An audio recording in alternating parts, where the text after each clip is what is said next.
Leviathan-sama and Michael-sama stared at us with a serious expression. Zenobia and other devils who can now move also watched in fear as the two heavenly dragons fight. The battle between the strongest Hakuryuku and the strongest Sekiryutai. This is a must-watch fight. Azazel muttered, but I ignored him as I focused on Vala. He had my power again, but I also doubled my power while taking him head-on. The divine dividing on my right hand didn't work. I guess I need more training. Valley and I started to exchange heavy punches and kicks. The space between us was already distorted and the impact from our attacks was very loud. Every time our armor broke we didn't care and continued to battle with all of our might. I vigorously kicked him high into the air, then threw a punch on his face. I dodged his kick before tackling him hardly into the ground. Vala vomited blood from my tackle. In contrast to me, who had gotten serious, Vala just gave a seemingly happy smile. It's sickening. But I also felt a smile finding its way onto my lips. Interesting. Truly interesting. Valley, I finished analyzing his having power. It seems that he's having a hard time to use it. I see. I'm not afraid of him with this. Albion, do you think he's worthy enough to show the Hakuryuku's Juggernaut Drive, if it's the current Haida Issei? I hate to admit it, but the current Sekiryutai is insanely strong. He is a human, but he's very powerful. Even though you're much stronger, he can catch up to you. You have my permission to use the Juggernaut Drive, though Drake's curse might be removed. It'll all work out, Albion. Haida Issei, I will show you the power of the heavenly dragon, Albion. I will not kill you, but I will defeat you with the power of God. After talking with Albion, Vala began the chant for the Juggernaut Drive. The voices from the past possessors also appeared. Azazel showed a surprised look, and he immediately reunited with Surzek-sama and the others. I saw Gabriel-san being healed by Asia-san. She was full of wounds, but it seems like she's fine. She was looking at me with a worried expression, saying that I should run. Then all of the powerful beings in the meeting began to create a defense barrier. Michael-sama, Surzek-sama, Leviathan-sama, Gabriel-san, Azazel, Grafia-san, Rias-senpai, and even Sonakaishu began to unleash their magic. So it came into this: the Hakuryuku will use the Juggernaut Drive against me. The ability to release the full power of the heavenly dragons that was stronger than gods and demon kings. It sure is scary, but it seems that Valley, the strongest Hakuryuku, has found me powerful enough to show the vanishing dragons, Juggernaut Drive. I, who am about to awaken, in supreme justice. They are going to be blasted away.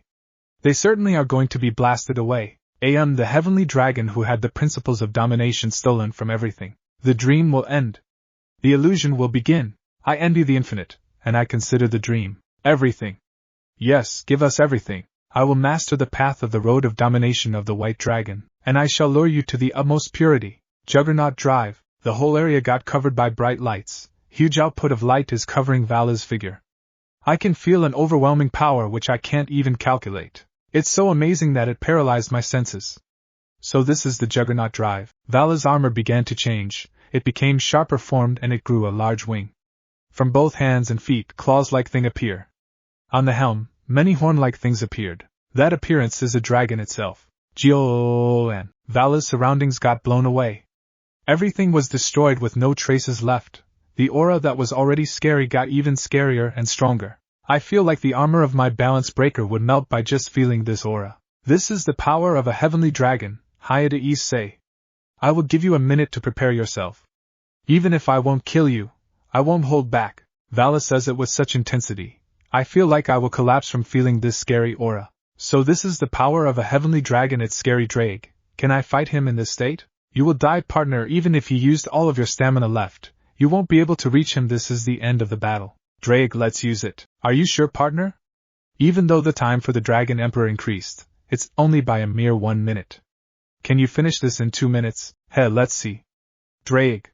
Let's show him the true power of the Welsh dragon. Let's do it. Be prepared, you will lose your consciousness not long from now. I inhaled a deep breath as I removed my hell and looked directly at Vala. I will also refrain from holding back. Since it had come to this, I will show you the power of the Welsh dragon, Drake. I gathered the blood-red aura around me. Chills began to run down on my body and the sense of domination reigned over me. I, the one to awaken in true darkness. I am the heavenly dragon that unsealed the power of domination. I shall surpass the infinite and defeat the dream. I will become the red dragon of annihilation, and I shall sink you to the depths of the abyss. Dragon Emperor Supreme. Insane amount of aura enveloped my body as I felt that my power got multiplied 1,000 times. I lost my sense of touch as the metal armor began to change. The whole armor turned into a skin of a real dragon, the jewels disappeared and the jewel on the got replaced by a crystal-like cross. 2 smaller crystal crosses also appeared on both of my forehands. The helm part changed, resembling a head of a real dragon, but it was humanoid. The crimson eyes grew brightly with such intensity. The boosters on the back disappeared and 2 sets of red dragon wings appeared. All of the metal parts vanished, and was replaced by a skin of a real dragon. This feeling sure is nostalgic, just like when I still have my real body. Vala. This is my Dragon Emperor mode. Just like you, in this state I have the ability to release the true power of the Welsh dragon. Unfortunately I can't maintain this for a long time, so come at me with your full power. I will not hold back. Ha ha. This will be a true battle of the heavenly dragons. Let's go, Albion. Let's show him our true power. That moment, Vala rushed at me. I also charged at him while using the tremendous power that was stored in my body. Since Vala's power was on the same level as mine, it's a battle of endurance. I know that I will lose because I can only use this power for 2 minutes max. Oria! I punched with my left fist, and Vala punches with his right. Our fists collided, and the impact that it caused was enough to destroy the whole Ko Academy. Shit, if this continues, the whole Japan will be erased from the world map. Don't hold back, Hayate Issei. In a few seconds, we will be transported in the dimensional gap. There we can use all of our power without fearing to destroy everything. After Vala finished saying that, an unfamiliar power covered us, and in a second, we appeared in a place where nothing can be seen, only the floating remains of things like stone golems. Partner, in this place, you can release our full power. Nothing will be destroyed here. I understand, Drake. I will use all of our power now. For the second time, Vala and I rushed at each other while exchanging blows that can rival those of gods and demon kings. Hiya! I fired a dragon shot from my mouth and Vala did the same thing. Our shot collided and a massive explosion happened. We again attacked each other using powerful energies from the heavenly dragons. Each attack was being countered. Both of us were receiving damage that can kill even high-class angels and devils. But in every moment, Vala only proves that he is more talented than me. But in terms of power and will, I won't lose. I have the power of Drake. That's why I'll continue to fight. I will prove that the Welsh dragon is powerful than the vanishing dragon. Come! Hayate Issei. Let us finish this battle. I'll do that even if you don't say it, you battle freak. As we near each other, powerful blows were given every second. Even if the dimensional gap cannot be destroyed, it was still shaking violently from our attacks. The floating giants were also destroyed. Hakuryuku, Sekiryuti. As I felt my consciousness going blurry, I delivered my last attack towards Vala, but before my hit strikes him, my surroundings became black. Drake's voice was the last thing I heard. You did good, partner, let's defeat Albion some other time. Sob asterisk. What's this feeling? Something like water was dropping in my cheeks. The voice of someone crying can also be heard. By the way, what am I doing right now? If I remember correctly, I fought Vala with my Dragon Emperor mode and I blacked out. I guess that Vala won our fight, huh? Is that right, Drake? Yeah, though if you could continue for an hour or so, the result would change. But for now, you should wake up. Following Drake, I slowly opened my eyes. The light coming outside was so bright that I narrowed my eyes in a second. I felt my body hurting like hell, as if they were crying from the abuse that happened when I fought Vala that time. The first person I saw was none other than Gabriel. Her eyes were red and they were releasing tears non-stop. Under her eyes were a layer of black, indicating that she hadn't slept for a long time. Wait a minute, how long was I out? You were asleep for a week. During that time, Gabriel took care of you, she watched over you for the few days, she didn't even slept. Gabriel didn't rest? Darn, I must have made her worried over the past days. I see you're awake now, I see, I'm so glad. Gabriel smiled as she hugged me tightly. Though I felt the pain through my body, I still retuned the hug while apologizing to her. You're very reckless, going into Dragon Emperor has placed a lot of burden in your body. Michael said that you will need at least a month to recover your full health. That's why he has forbidden you to enter the Dragon Emperor mode until you recovered. I was so worried, I see. Not only you overabused your body, you also fought the Hakuryuku while he was using the Juggernaut Drive. That was too dangerous. Gabriel began to say things and she was beginning to release tears again. But I stopped her when I gently locked my lips with hers. I'm sorry, Gabriel, but can you tell me what happened when I was fighting Vala? My mind is kinda messy to remember anything. Though Gabriel was shocked from the kiss, she nodded while explaining the story to me. After being transported in the dimensional gap, You along with the hacker Yuka was gone for 3 minutes. After those minutes the dimensional gap opened and that hacker Yuka arrived while carrying you on his shoulders. He was panting heavily but there was a smile on his face. He said that you were very strong and he could have lost if you were given a year to train. He immediately left since he was in no condition to fight anymore. But before he left, he said that, when he wakes up, tell Hayata that he shouldn't use that form until he's stronger. His current body cannot handle that kind of power. If he remained in that form for a second longer, his body would have collapsed.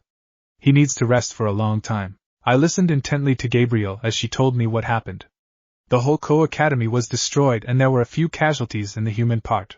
The devils work hard to restore the place. The terrorist attack failed and peace was established between the 3 factions. Katla Leviathan managed to escape Gabriel during their fight because of the distraction that the heavenly dragon's true power caused. Well, I guess from hearing Vala's words I can only obey him. That's right, I'll also forbid you go into Dragon Emperor mode again until your body could take its punishment. I see. Well, I'm not planning to fight anytime soon. Gabriel, the ancient law of the high heavens strictly forbids us from interfering with the human realm. Yet you have done so, brazenly. All I am guilty of, Imperius, is bringing justice. While you hide cowering behind your throne, silence. Gabriel, you know that breaking the rules of the high heavens will come with a price. But you still persist to interfere? You cannot judge me. I am justice itself. We were meant for more than this. To protect the innocent and guide the children of God, but not even one of us tried to help the humankind. Tell me, Imperius, besides fighting demons, dragons and mages, what else have you done to benefit humanity? It is our job to destroy the threat to the humans, to destroy the humanity that we've sworn to protect. They are corrupted humans. They insisted to learn magic which they will use for their own greed. Whose fault do you think it is? That the humans are being corrupted instead of being nurtured with the teachings of our deceased God. Isn't it our fault? Because of our fear of losing more of our kind. If the angels vanish from this world, there will be no good left. The demons that are imprisoned will slowly corrupt them. That's why we must preserve our race and vanquish them so that there will be no threats to the humans. We are forbidden to interfere with the human lives, so we will stand here idly? Watching how the humanity will slowly forget about the one who created them. That is not related to our business, Gabriel. Don't forget, the purpose why we are created, to vanquish evil and threats. No, if you will not help the humans, then I will do it myself. You will fall, Gabriel. So be it. If our precious laws bind you all to inaction, then I will no longer stand as you. Sister Justice will prevail, my brother. Sacrilege. Stop this nonsense at once. A sudden voice resounded inside the council, making Gabriel and Imperius halt their movements. This voice belongs to the Archangel of Wisdom, and it is a basic rule for the Oniris to stop once wisdom speaks. Naturally, even the prideful Archangel of Valor will obey this basic rule. Gabriel, I will not allow you to fall. Even though you have broken a rule, I will let it slip only this once. Michael, silence Imperius. However, I will not allow you to go in the human world unless it's necessary. Don't worry about the security. I will make sure that he will remain protected even without you around. Brother, I cannot accept this. This is the last time, Gabriel. I strictly forbid you to go in the human world. I understand your reasons, thus I permit you can contact Issei using magic. But if you disobey my order, as much as I hate it, the high heavens will see you as an enemy and a traitor. XXX. Hidden in the vast forest was a simple house near the lake. There a girl on her early teens was sitting while holding a fishing rod. She owns a light brown hair and a pair of clear blue eyes. On her side was a medieval lance that one would find in a museum. From a simple look, one could tell that the lance was weighing more than 350 kilograms, and it would take a well-built man to carry it. Michael-sama, you should have alerted me that you will visit. I haven't prepared lunch yet. There's no need, my child. I have come here to ask you a favor. Just name it, Michael-sama, and I will try my best to fulfill it. Now, Lancelot, I have told you many times to call me father. I'm sure that I have reached the standards for a father. No? That honor is too great for me. However, if Michael-sama insists, I shall call you honored father. Now, what is this favor that made honored father visit me? Lancelot, I want you to travel in the small country called Japan. There, you shall act as a bodyguard towards the security. Act as a bodyguard for a heavenly dragon? This seems very weird, since the current security is insanely powerful, but this Lancelot Dulac will do her best to protect the security. Yes, since Gabriel will not be able to go into this world anytime soon, I'm sure that she worries for the boy that she adores so much. That's why I'll trust you to guard him. This will also be a great experience for you to go into a civilized place. I understand, honored father, this Lancelot will do her best. I won't fail you along with Gabriel-sama. Thank you, I will prepare the transportation circle. Or do you prefer to travel in the normal human way? Yes, I've always wanted to try the thing that they called airplane. It will test my courage to stay calm even in the sky. Ho ho, I see. Be careful on the way there, don't get lost. After 3 weeks of recovering, I was finally able to recover half of my usual vitality. Though I can still feel pain, it only happens when I move at an abnormal speed. My body isn't fully healed yet, but it's in the recovering state. That's why I decided to enjoy this summer and stroll around the city. I want to stretch my body after 3 weeks of lying in the bed receiving a treatment from an angel that was sent by Gabriel-san. During those days I was visited by various peoples, that includes Michael-sama, Raphael-sama, Azazel, Shemhaza-san along with the mouse Surzek-sama. Hey kid, it's been a while. Are you doing fine? A voice came behind, and when I turned around, it was the bastard governor of the fallen angels, Azazel. During his visits he always checked my sacred gear that was undergoing some changes. The usual red gauntlet gained a few shades of white, and the jewel changed into a silver color. Even the balance breaker armor began to change its physical form. An armor with a mixture of white and red. Also, the dragon wings changed into wings of light, similar to Vala's armor. Why are you here, bastard of a governor? Haha, I already apologized for accidentally pushing you over the second floor, right? I just want to know if your body will react normally. I didn't expect that you'll fall harshly in the ground. Do you know that my body felt like being burned? I was on a bad state, and you threw me from the second floor of my house. I'm sorry already, that's why I came here. I want to sincerely apologize by giving this ring. Just as he said, Azazel gave me a ring.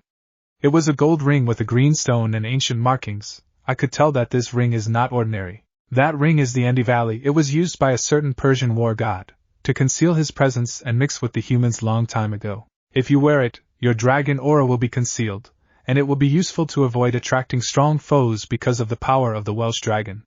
Isn't it useful? I guess it's pretty good, so what do you want in exchange for this? As I said earlier, this is my sign of apology, so accept it without any doubts. Liar. What? Shemhaza-san must have wanted to give this to me, but you took it from him saying that you'll pay me a visit then give this ring to me. Che smart kid, huh?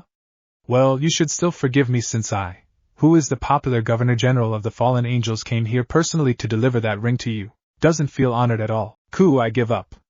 Well, anyway, you should recover for now.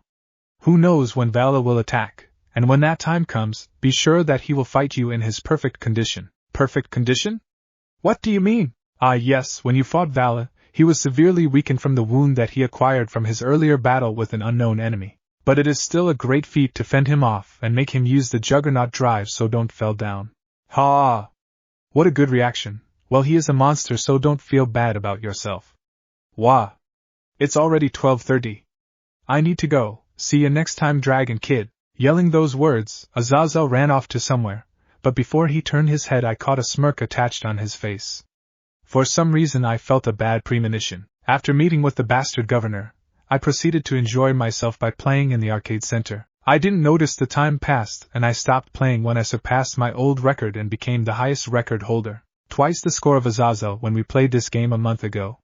It was already 5 when I finished playing, and I decided to eat outside for tonight. Since I was told that Gabriel-san won't come into the human world unless it's necessary, it means that I can spend money without any care. It's okay to receive sermons from communication magic.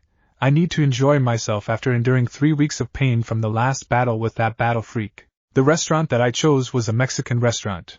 I find their spicy delicacy rather interesting. Upon waiting for my order to arrive, a girl seated at the table next to me. She was rather eye-catching because of her exotic beauty that belongs to those who lives in the northern lands. Though her hair was black, she owns a pair of charming light blue eyes that seems to draw you in. If I weren't used to the most beautiful woman in heaven being beside me, I will most likely stare at this girl for a long time. By the way, Drake, do you feel something strange? No, it's just your imagination, partner. Though I was feeling something strange, it seems that Drake couldn't sense anything. Maybe I'm just hungry. My order arrived a few minutes later and I began to eat slowly. The rumors about Mexican spices is really true, and it feels like I could drink a pitcher of cold water because of the spiciness that was residing in my tongue. That night, my mouth experienced hell. Those stuffs are addicting even though they're insanely spicy. Drinking the milk that I bought earlier in the convenience store, I sat in a bench in the park. I learned that drinking cold water won't ease the spiciness that a human is feeling on his mouth, but drinking milk can take care of that problem. I'm not sure if it's the same with strawberry milk.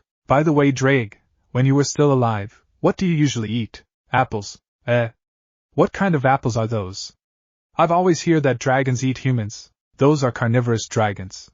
You see, partner, I'm a different kind of dragon. Our kind eat a certain type of apples that maintains our health. But because of the changes in the human world, those apples are extinct.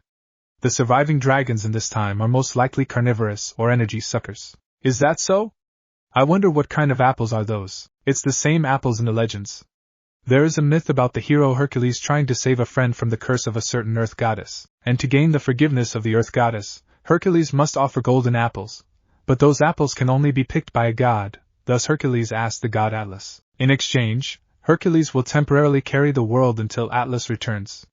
Those apples are the same apples that we eat. Ooh, a history lesson! Or rather a myth.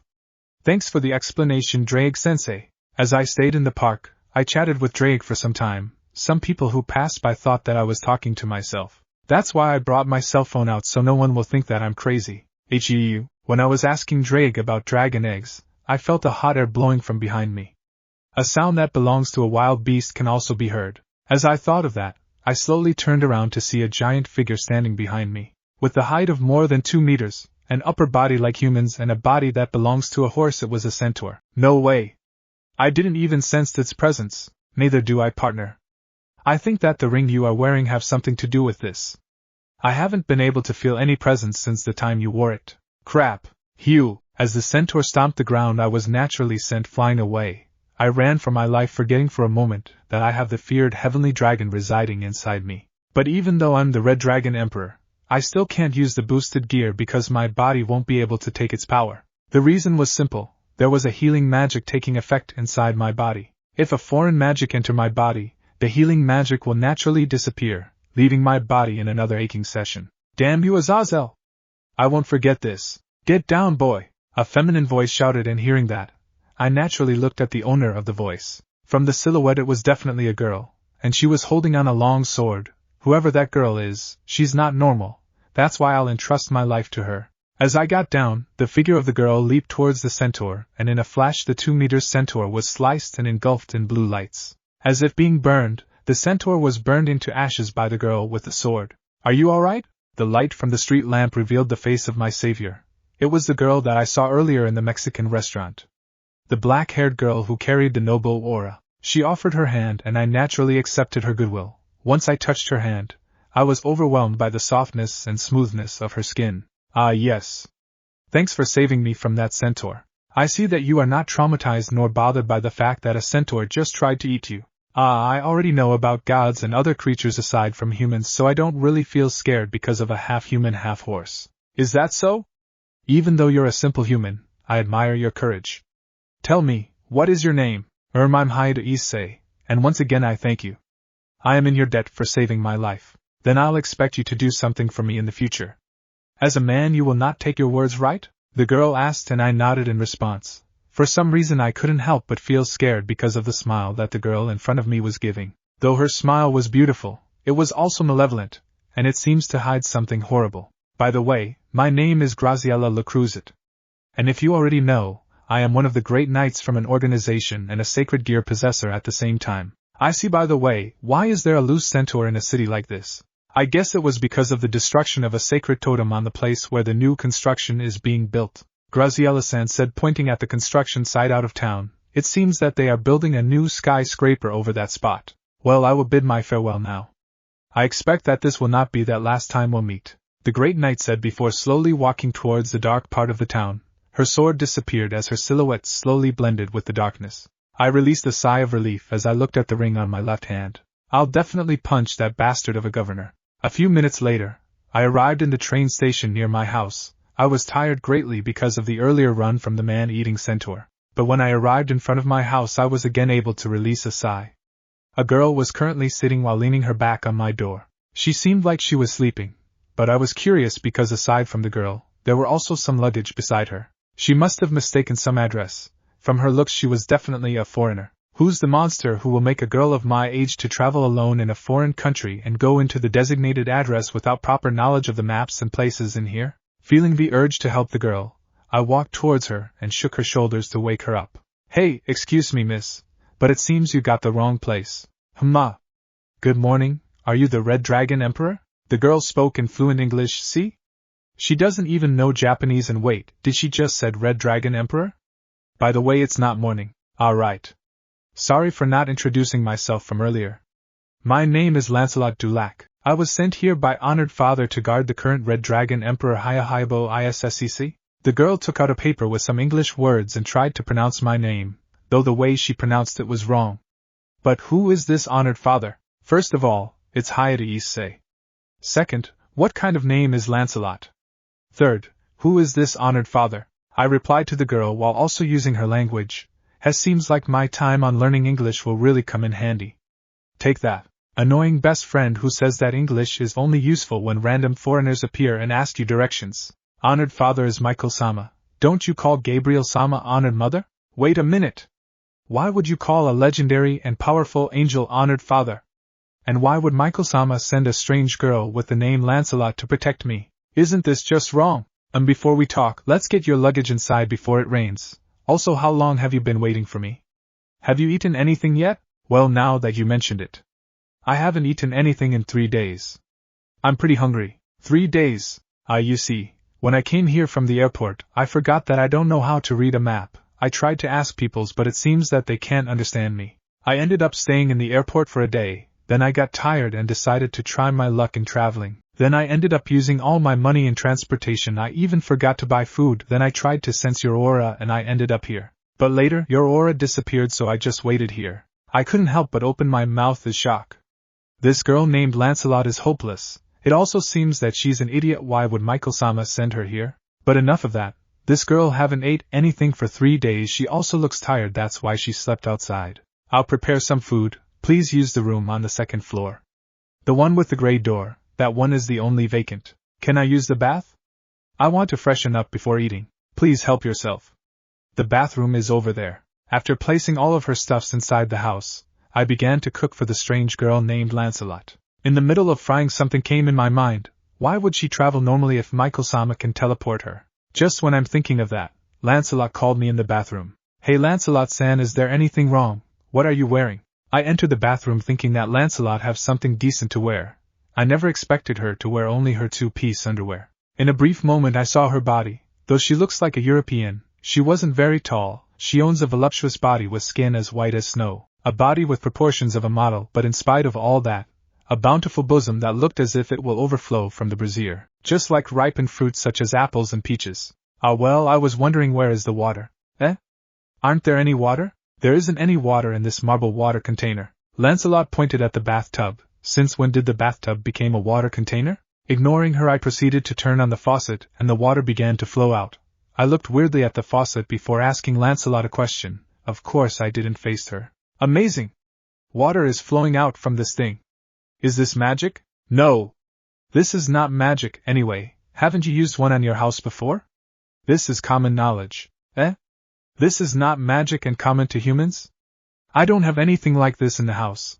I always took a bath at the waterfall in the mountains. Where exactly do you live, and do you know anything about civilization or technology? Honored Father raised me in the mountains, where I trained my senses and battling style to the extreme. Actually, this is the first time that I've been away from the house in the mountains. I really don't know about anything in the outside world. Didn't you wonder about how people far from the mountains live? Actually, I never really care.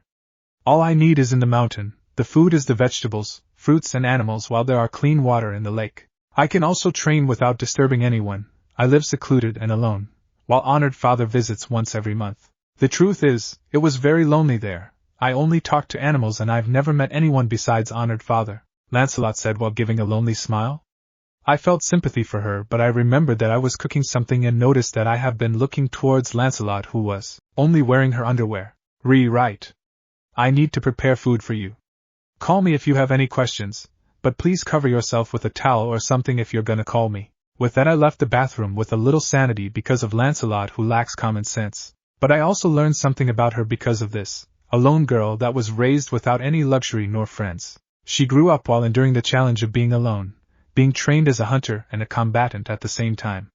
I was lucky that Gabriel-san raised me normally. By the way, Is Lancelot a descendant of the Lancelot from the Knight of Rounds? But now that I think about it, Lancelot is extremely beautiful, just like that Graziella Le Creuset. I'm done taking a bath. Can I help you in anything? Please arrange the plates in the table. Food will be ready soon. I understand. As Lancelot prepared the utensils, I finished cooking and served the simple curry on the plates. I've also cooked a lot of rice in case that this girl is somehow able to eat large quantities of food. Well, if there are leftovers I can use it for breakfast. This is very good. Much better than my cooking. After that, I endured Lancelot's stories when she was in the mountains. She told me various stories about her training, how she lived like a caveman, as well as the full story when she arrived here. I never expected that her common sense was out of this world. Truly, I wonder if Michael-sama felt the same way as me. After her story I returned into my room, forcing myself to rest. Meanwhile on a certain place. Hey Azazel, I got the materials for appraising. Where is the ring of Andy Valley? I already gave it to Issei. Wait, why are you looking terrified, Shemhaza? Why did you give it to him? I said that you should keep it until I gather the materials. Why? Is there something wrong with the ring? Idiot! Though the ring conceals one's presence, it also blocks the ability of the user to sense others. I'm sure that Issei-sama and Drake won't notice that until they face a monster without knowing it. He's doomed. Awakening from the voice of Drake, I opened my eyes and found myself lying on my bed. I was sweating heavily and the white and red, boosted gear, had appeared on my left hand, and it seems that Drake used his physical voice to wake me up from that strange dream. You have summoned the boosted gear in your sleep. Your consciousness began to drift inside the depths of the sacred gear where even I can't reach. Is it possible that you've dreamed of that again? Yeah, but this time the voice is much vivid. Though I can see images, they were blurry. In the past few days I began to dream about those weird words, in a place where all I can see was the blurry images of blue fire along with green lightning. Ever since this dream began, I always seem to hear a dark and cold voice whispering those atrocious words. Every passing day, the dream gets clearer, and I am beginning to worry about it. Well, I'd better cook breakfast for that troublesome fellow. Forcing myself to forget about the strange dream, I tried to remember the things that Lancelot said that she wanted to eat. It's been a week since she moved here and I can say that I'm still not used of her being around. Mostly because I always find myself unable to react whenever Lancelot tells a story about her lifestyle in the mountains. Surely even Michael-sama will feel troubled when he's around this unusual girl. Though I feel that I can trust her, I just don't want to entrust my life with a mentally unstable girl who thinks that people are trapped inside the box called television. Good morning, Issei. You wake up early as usual. I just finished running around the city skirts. As usual, you are very strange. I guess it's your habit. Well, please don't do that here anymore. People will get suspicious that a beautiful girl like you has an unbelievable amount of stamina. Moreover, don't carry that gigantic lance when going outside. I sighed as the girl named Lancelot tilted her head in confusion. Seriously, this girl will scare people away because of the 350 kilograms lance that she was shouldering. Aside from the lance, her monstrous strength was also terrifying. Even I cannot lift that heavy lance without doubling my strength by at least 3 times, while this girl can easily swirl the lance using only her fingers. That feat alone was enough to prove that this girl was not normal. By the way, you're soaking wet. Is that sweat? Of course not. Can't you see that it's raining outside? Geez, it's because you're not aware in your sleep. Sorry to say, but I'm not as primitive as you. Also, haven't you heard of the thing called raincoat? I do know that. But this rain is a blessing to the lands. That's why we must enjoy the little grace that nature presented to us. We have enough water stocks that will last for more than 100 years. Besides, it's summer and people in the beach will be annoyed because of the rain. Issei, stop complaining about the rain. Don't you love it? The vibrations and sound from the falling drops of water heightens your senses and provides the victory to you. Rain is essentially important for strategy and victory. Just help me prepare breakfast. Seriously. This girl is a battle prodigy. It's as if that the reason why she was born was to lead an army to glorious victory or rule an empire or something like that. Even though she lacks common sense, she is a genius. In just a week of staying in Japan, she already adapted to the modern world. Even though her Japanese was poor, it's a surprise since she never asked me to teach her anything. By listening and observing people's expressions, this girl managed to understand our language. So, Red Dragon Emperor-san, do you have something to do today? No, none particularly.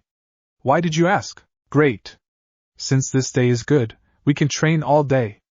Our fatigue will lessen because of the cold water and I'll help you train your 6th sense. I'm in the middle of recovery treatment. I cannot do something like that. It's been a week of continuous healing treatment. Are you still unhealthy? I already told you, My body has weakened greatly because of the battle with the White Dragon Emperor. I still need a few days of treatment before I recover my usual vitality. That battle, huh? Even Honored Father said that it was truly bone-chilling. The fight between the two heavenly dragons, that is. Lancelot became quiet for a moment. She looked outside by the window, seemingly observing something. Her eyes showed a dangerous gleam, like a hunter scanning the area where its prey is hiding. In that brief moment I saw Lancelot's predator gaze. I was again reminded that even if this girl was a little unstable, she was still a girl that came from the blood of the legendary knight, Lancelot du Lac. What's wrong? You've been staring at me for a whole minute, you know. Nah, I'm just wondering if someone like you is still out there. You know, carrying the blood of legendary people? I'm not sure, I don't really care. I just want to enjoy my life. By enjoying, you mean training non-stop? Something like that. At that rare moment, Lancelot revealed a glamorous smile that can beat those from supermodels. That beautiful smile was full of feminine charm and charisma, no doubt that anyone will be drawn in from that smile. Surely that smile fits a princess. For the usually brute girl Lancelot to do that, I was impressed. Even though she was mentally unstable, from my point of view, Lancelot was still a high-class lady. Since she trained in the mountains and lived secluded to the outer world, she also honed domestic skills. Though her cooking isn't that good, it was still better than the ordinary girls from her age. Despite the circumstances and the lack of company in the mountains, she was still very impressive in subjects like math and science, though her knowledge in history and technology is very little. But enough about this. I need to drink another round of those bitter enchanted vials provided by the angel-san named Minerva-san. Okay, time for breakfast, thanks for the food. Just like the usual, Lancelot still eats large quantities of food. Even for an obese male, that amount of food is still way too much. But I guess her training won't make her fat. Michael-sama, why did you raise this girl with extreme gluttony? Finishing the breakfast, the oblivious girl fell asleep in the couch while I was watching TV and checking the news about the storm. Since it was currently summer, storms are very rare. But maybe because of the global warming things like this are understandable. Though this was my opinion, a part of me was telling that this storm will bring bad luck and something horrible. Drake, though I'm still recovering, can I use the boosted gear and train? What's gotten into you, partner? Though your body is recovering, please know that there's a healing magic working inside your body. I won't allow training in anything related to battles. Geez, if that's what you say, Drake-sama. I just suddenly feel a bad premonition, that's all. Ending the conversation with Drake, I grabbed an umbrella and headed outside. A sudden urge to visit a certain place struck me. And that place was none other the school that I destroyed a month ago, the school sheltering the Gremry and Citri households. I took the train while thinking about the things that recently happened after that nightmare with the first fallen angel woman that I met. I discovered Drake inside me and found out that the one who raised me was none other than the angel from the Bible. I was involved in an incident that involved a traitor named Kokabiel, and after that, I was forced to battle a monster in the guise of human, the strongest Hakuryuku. I faced him at the pinnacle of my strength, but I still failed to defeat him even if he was weakened from an earlier fight. I also met several peoples, or rather devils, that I never believed to exist. The crimson-haired senpai along with the black-haired student council president, the sister with brute force and another one with righteous beliefs, the childhood friend that was the owner of a legendary sword, a devil king with unusual charisma, the leader of angels, the bastard governor of the fallen angels, the devil/dragon battle freak, the weird black-haired girl named Graziella, and the hopeless Lancelot. Yes, strange things kept happening after I awakened the power of the heavenly dragon. Just when I came to that conclusion, the train has arrived in the destination. I quickly got off and proceeded to walk towards the school that I recently, accidentally but no one believed, destroyed. A few minutes of walking under the strong rain, I finally arrived at the gates of the school. It looks like nothing happened and everything was restored to normal. From a certain perspective, this seems like an ordinary school. But this is where peace amongst the three great powers was established. I thought that you have nothing to do today? A sudden voice came from behind. I looked at the source and found the brown-haired girl standing. She walked towards me and sheltered under the umbrella that I was currently holding. As usual, this girl forgot to bring any protection from rain. How did you find out where I was? I derived your approximate location by tracking your scent in the wind. After you boarded from that transportation thing, I listened to your heartbeat, thus I deducted your current movements. If you want to escape me, you have to do better than that. I wasn't trying to escape or anything, I just want to visit here. Ko Academy? What kind of place is this? It's a learning institution for people. This is where they teach us about various stuffs. Is that so? So this place is a learning institution, huh? I bet that it's fun here, to have many peers and activities that you can do together. As Lancelot spoke, her voice let out a hint of sadness. ever since she was a child, she never interacted with anyone besides Michael-sama. She even said that she always talked to animals to feel sane. She spent her time training to force herself to forget about the missing portion inside here. That was friends and family. Learning this truth about the oblivious Lancelot, I also felt something aching inside me. Fine, you win this time. Hey Lancelot, how would you like to attend this school together with me? Eh?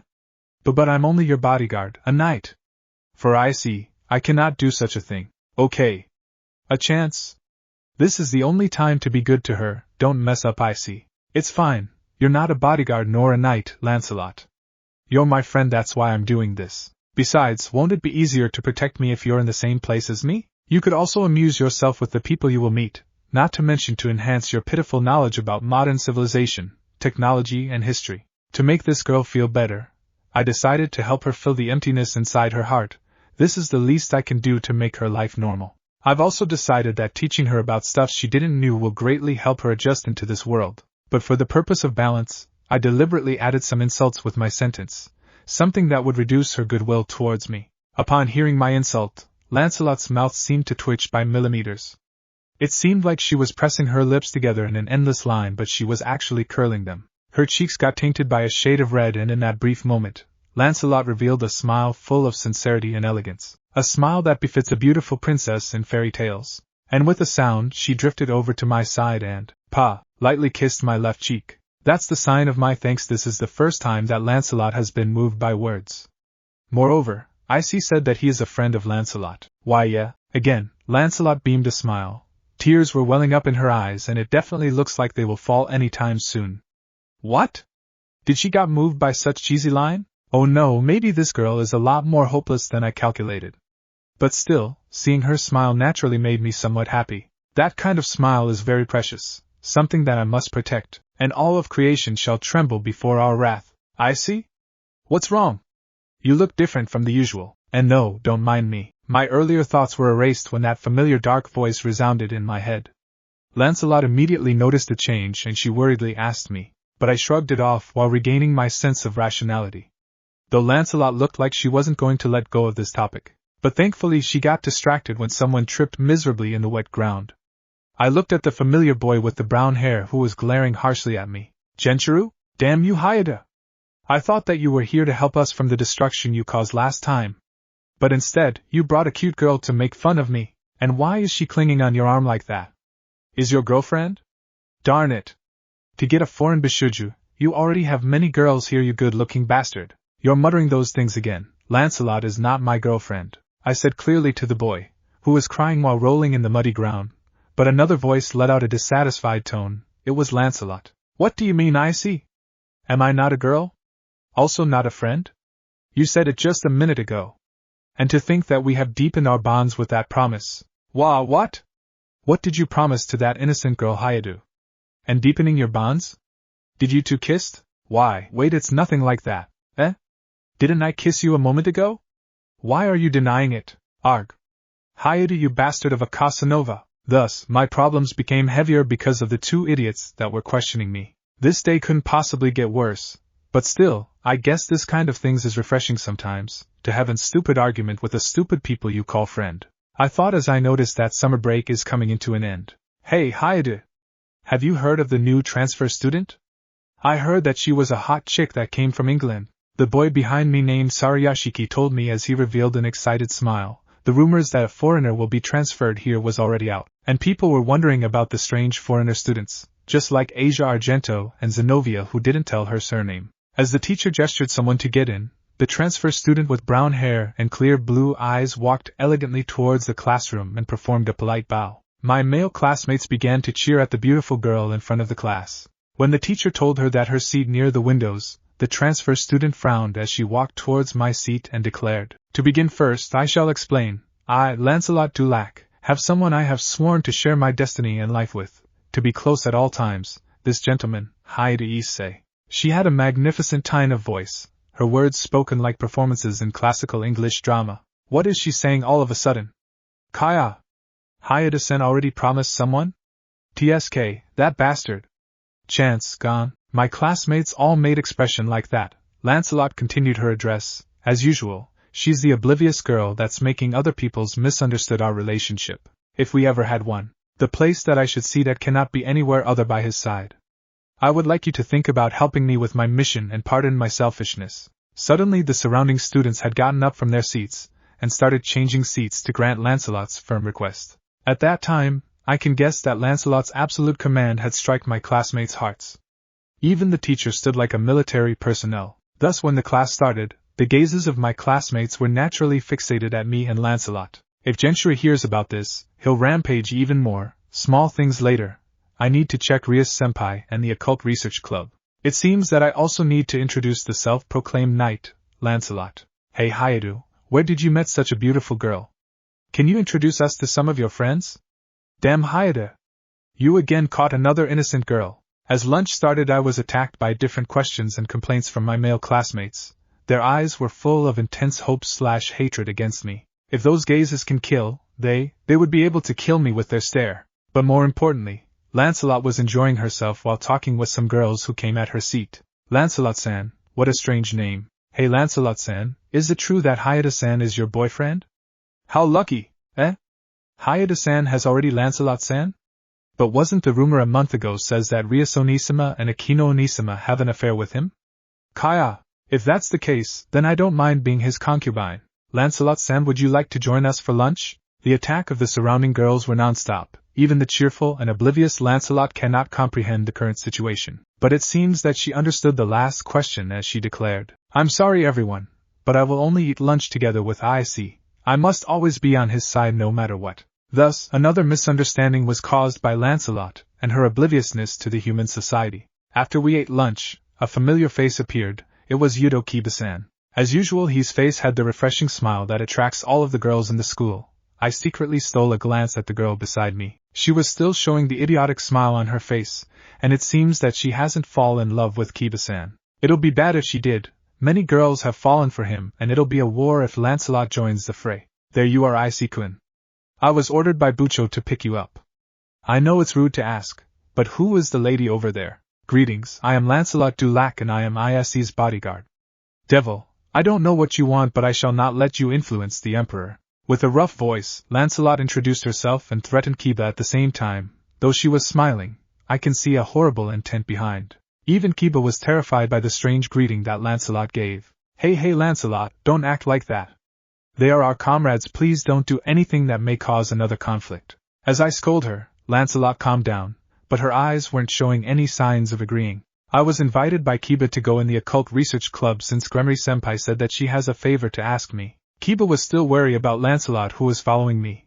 Her killing intent hasn't vanished yet, and she was examining whether Kiba is a threat or not. This girl suddenly turned 180 ever since the devil approached us. It can't be helped, huh? As we reached the room, a sudden strange aura filled the building. No doubt that aura was from a devil, but I don't know who it was. From my knowledge, only the Gremory and Citri are the only devils staying here, so who's the new party? On a side note, the reason that I was able to sense the aura though I'm wearing the ring of Anti-Valley, was because it got appraised by Shimhaza-san. Apparently, Azazel gave it to me without any knowledge that the ring also blocks the ability to sense. But thanks to the spell that Shimhaza-san used, I was again able to sense any presence even though my aura is concealed. As Kiba opened the door we were greeted by a strange devil symbol. There were flames coming from the magic circle which ignited throughout the whole room. The other members got slightly burned. Even Kiba and Lancelot was defending themselves, but for some reason, I wasn't affected by the flames. Even though I was directly touching the flames, I wasn't feeling anything at all. There was the silhouette of a man behind the flames. When he spread his arm across to the side, the flames disappeared. I haven't come to the human world for a while. The guy that appeared was a man in a red suit. He wore his suit casually so he didn't have a tie and his shirt was open till his. He looked like he was in his early 20s. He was handsome but he seemed more of the bad boy type. If Kiba was the gentle type, then this guy was the wild type. The guy looked around the room, and then smirked after finding Bucho. My lovely Rias. I came to take you. My lovely Rias? What kind of relationship does this guy have with Senpai? Senpai looked at him with her eyes half closed. She didn't seem like she was welcoming this guy, but the guy didn't seem to care and approached Senpai. Then Rias. Let's go and take a look at the ceremony hall. The date of the ceremony is decided so we need to check it before then. Okay, I don't have any idea on what this guy is saying, but from the looks of it, I shouldn't interfere. It is the devil's business after all, and I don't want to trouble myself anymore. But if senpai asks for my help, I will do it as long as it's within my power. By the way, who this brown-haired beauty?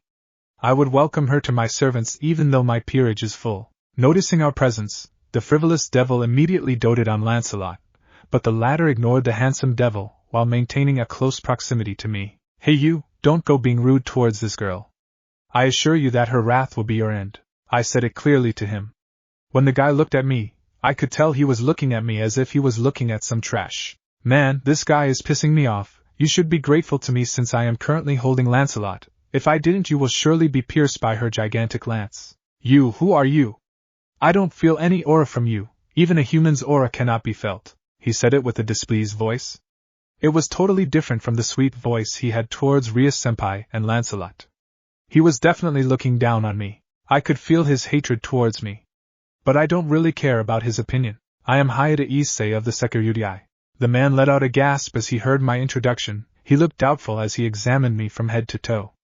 Then he looked towards Rias-senpai and asked if what I said was true. That's right, Razor. This boy is the Sekiryutai who defeated Kokabiel and fended off the Hakuryoku during the peace meeting. Upon hearing what Rias-senpai said, the devil named Razor looked even more doubtful. He checked me again and chuckled as if he was looking at a clown wearing gothic clothes. Fuwahahahaha. That was funny, to say that this thin kid is the Sekiryutai ha ha ha. Like a madman, Razor laughed to his heart's content. Even though I do not mind being looked down, Lancelot on the other hand was increasing her killing intent. Her killing intent was so strong that it made Razor stop laughing and put an icy cold aura in the whole place. Even I, who is used to her, became extremely silent. A pretty impressive killing intent for a mere human. I'll gladly welcome you to my servants. I will also honor you by giving you an opening ceremony, if you know what I mean. The devil named Razor said vulgar things and Rias-senpai didn't remain silent. But before she can speak, I threw a glare at Razor. The devil over there, if you said one more thing that annoys me, I won't show you any mercy. Meh, do you also want me to praise you? Sorry, but your killing intent is not enough to unnerve me. Razor, if you want to live longer, I suggest that you should show respect to the Sekiryutai. Do you want to incur an emperor's wrath? Rias-senpai immediately intervened and stopped Razor from fighting me. She must have realized that we cannot begin a fight even if we can. I'm not that careless to unleash the power of the Sekiryutai in this kind of place. Gabriel will surely torture me if I did. Whether you're the Sekiryutai or not, I can beat you to pulps using my phoenix flames, so don't act like a supreme being, you simpleton. I don't want to receive orders from a talking fried chicken, you brat. Do you want to taste my absolute power? I'm sorry, but I had enough chicken for today. But if you want to fight, I'll gladly give it to you. As I said that remark offhandedly, Razor showed a smirk as the floor of the room suddenly changed its symbol. A new devil mark appeared and the floor. Then let's have a game. Rias, a day ago you proposed that you will cancel our wedding if you win against me in a rating game. I accept your challenge, but since your servants are not enough, I'll allow the Sekiryutai brat to join you. If you win against me and my servants, the wedding will get cancelled and the brat can have one wish of whatever his heart desires. However, if I win, we will get married as soon as possible and I'll take the beautiful girl beside the dragon brat. What do you say? Razor declared as he snapped his fingers and the magic circle on the floor glowed. Shadows appeared from the magic circle. 1, 2, 3. I stopped counting after I saw the number of shadows that appeared. And these are my cute servants. There were 15 people that seemed to be Razor's servants around him. There was a person that looked like a knight who was wearing armor. There was someone that seemed to be a magician who was wearing a hood. He had the maximum number of servants. The servant devils, just like in real chess, can be a maximum number of 15 servants. High-class devils receive 15 evil pieces from the demon lord. Using that to choose who you wish to make your servants forms the master and servant relationship. If the person you wish to make your servant has high potential capacities, then the chess consumption doubles. What do you say, Rias and Dragon Brat? Do you accept the conditions? Razor asked us. The sudden declaration of a battle seemed to sacred Asia, while Zenobia readied her stance, and was in the brink of summoning Durandal, but Kiba-san stopped her while as he shook his head. Gasper, the cross-dressing vampire that caused a lot of trouble in the past, hid in the box, while Tuja-san glared at Razor. Himejima-senpai was smiling, but I can sense hidden malice behind that smile. I'm fine, but even if I only have 6 servants I can win. Still, if the Emperor wants to join the battle, I will not refuse his assistance. Fighting in the side of the Red Dragon Emperor will be an honor, especially if we have the common goal of beating you to pulps. Seems like Rias-senpai accepted Razor's request. Darn, I don't want to fight, but if they battle, Rias-senpai will lose even with Zenobia. More importantly, she will marry this chicken, and if that happens, the times where this chicken will visit here and flirt with Lancelot will increase. I don't want to receive Michael-sama's sermon because I let the child that he raised ended up in being a slave of a devil chicken. Well, as much as I hate having a negotiation with you, I'll accept it. Lancelot, will you agree? I asked the brown-haired princess who was glaring at Razor and his peerage. Yeah, I will also join the battle. I trust that Issei will not lose to some devil with that attitude. Okay, all of us agreed in the arrangements. So, the only problem that we have is the time and place of the battle. Rest assured, Dragon Brat. I will fix the place where we will fight. I'll also invite high-class devil to let them witness the event where I will beat the Red Emperor Dragon, who is rumored for his great achievements despite his recent awakening. The battle will happen 3 days from now. I expect all of you to be in good shape by then. Just like that, Razor returned in the underworld, leaving me and the Gremry devils in great tension. Geez, what a troublesome situation. Anyway, is your body in a good condition? I'm sure that you haven't recovered from your last battle with the Hakuryuku, and the woman there named Lancelot. Is she serious about participating in the fight? Though my body hasn't fully recovered my vitality, I'm 90% better now. Lancelot here is pretty tough even though she looks idiotic and fragile. Oof. The reason why my sentence was stopped was because of Lancelot stepping on my feet while showing a look of displeasure. From her expression, she was clearly saying that let's get out of here already. I cannot stand staying here any longer. Thus, Lancelot and I took our leave. Because Lancelot have a displeased expression, I need to cheer her up. But how can I cheer a girl who doesn't like technology or material things like ordinary girls do? Of course, that's the only thing that can cheer her up. The rain debilitated itself into a drizzle. Together with Lancelot, who didn't bring an umbrella as well, we fled towards the nearby family restaurant out of school. Putting aside her chivalrous and hopeless personality, Lancelot looks like a beauty that appears in Western fantasy movies. Her mere presence is eye-catching. Anyway, I, who dislikes attention, swiftly ordered 2 drinks and pulled Lancelot towards the serving machine. I proffered a cup to Lancelot. She knitted her brow upon receiving it. She stared at the machine. What kind of machine is this? Oh right, this girl grew up in the mountains without technology and common sense. You press it like this, and drinks will pour out. There are a total of 10 drinks to choose from. There's a number that comes with the picture. See it? I showed her how to use the serving machine. In that moment, her eyes gleamed while asking me what kind of magic was used to do that. I simply sighed as I told her the most basics of the modern human inventions. Thankfully, Lancelot stopped asking questions as she nodded at my explanation. I see, what should I press? Whatever you like. It's bottomless. Bottomless? What do you mean? It means you're free to drink how much, no matter how much? Yup, really? What if I drink 100 liters? Feel free. That's still okay. There's no way I can drink that much. Are you an idiot? I almost tripped myself from how Lancelot seriously asked me that dumb question. Seriously, Michael-sama, why did you send this girl into this country without teaching her the most common of the simplest knowledge? Thanks to that, I'm suffering because of this girl. We searched for a location where there were no people around. We occupied the 2-person table in one corner. I noticed that the iceless tea that Lancelot had brought had ice floating in it already. I dared not to sweat the details. If I'm correct, Lancelot specializes in ice magic. Now that magic is brought up, why didn't I felt hot when I touched the flame that Razor produced earlier? Like I said, partner, you have the strange affinity for fire magic. The flame earlier was the Phoenix's flame. It is known as the 4th strongest flame, yet you touched it directly without being burned. I see, but isn't this common to dragons? Yes, it's common to fire dragons to have high immunity against flames. But it's a different case even if you're a Sekiryutai. The past possessors can only fires while wearing the balance breaker armor. They even got hurt by the most common flames used by humans. Is that so? This is definitely weird, but I can use it to my advantage. Drake, in the next 3 days, help me to learn fire magic. I can't always rely to your power. If I want to be stronger, then I need to create my own power. Kukuku finally decided to learn the basics, eh? Fine, this Welsh dragon shall teach you how to use the strongest fire attacks that I know. As if impressed by my resolve, Drake replied in a rather cheerful tone, while I was burning my will to learn the simplest of the fire magics from the heavenly dragon-sama. Hey, Issei, are you talking to that dragon again? You're clearly not listening to me. From the opposite side of the table, Lancelot complained, she must have been talking about some nonsense again, so I'd better ignore it. but I need to change the topic if I don't want to get bored to death by her stories. By the way, Lancelot, why are you acting weird earlier?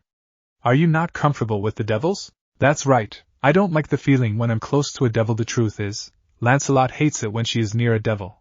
Something inside me just hates them for a reason. I see, I cannot judge you, after all, you were raised by Michael-sama.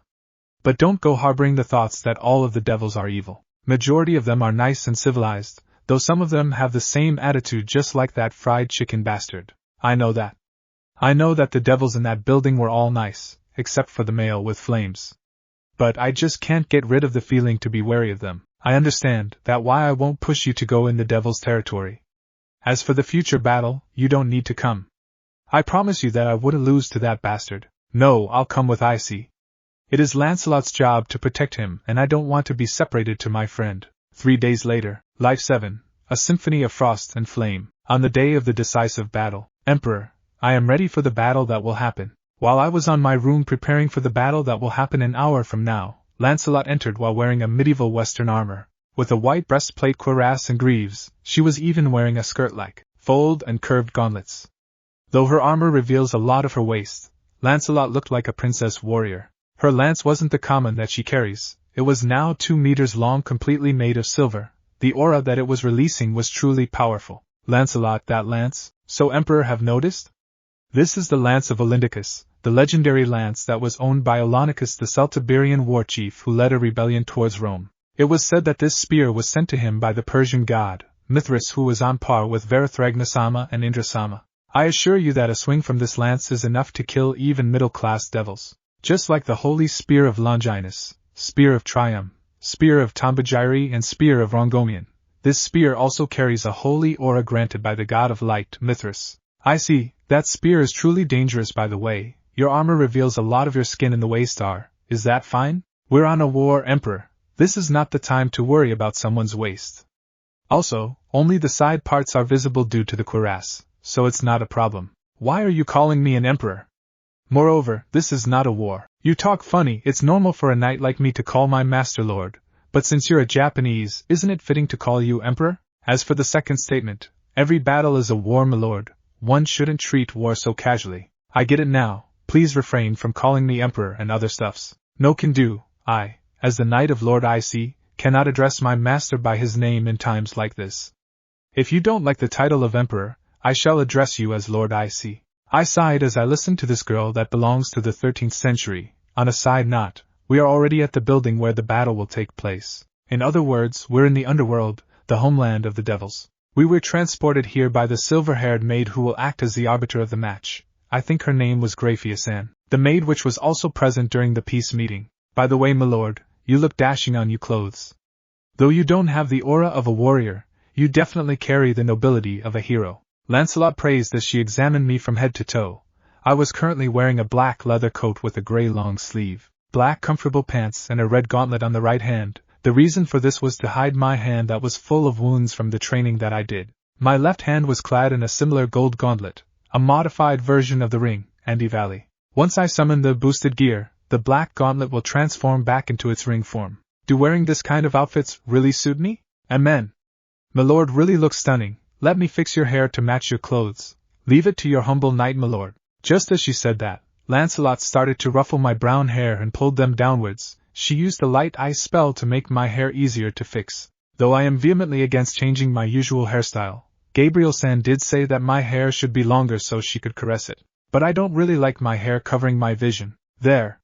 My lord's hair is now pulled downwards and you really look dashing. Though you should change your normal expression into a serious one. My lord's face is definitely full of charm. But if you maintain that kind of expression, your charisma will only work for kids and girly girls. Lancelot, I only allowed you to fix my hair. You're going too far. Amen, this cannot do.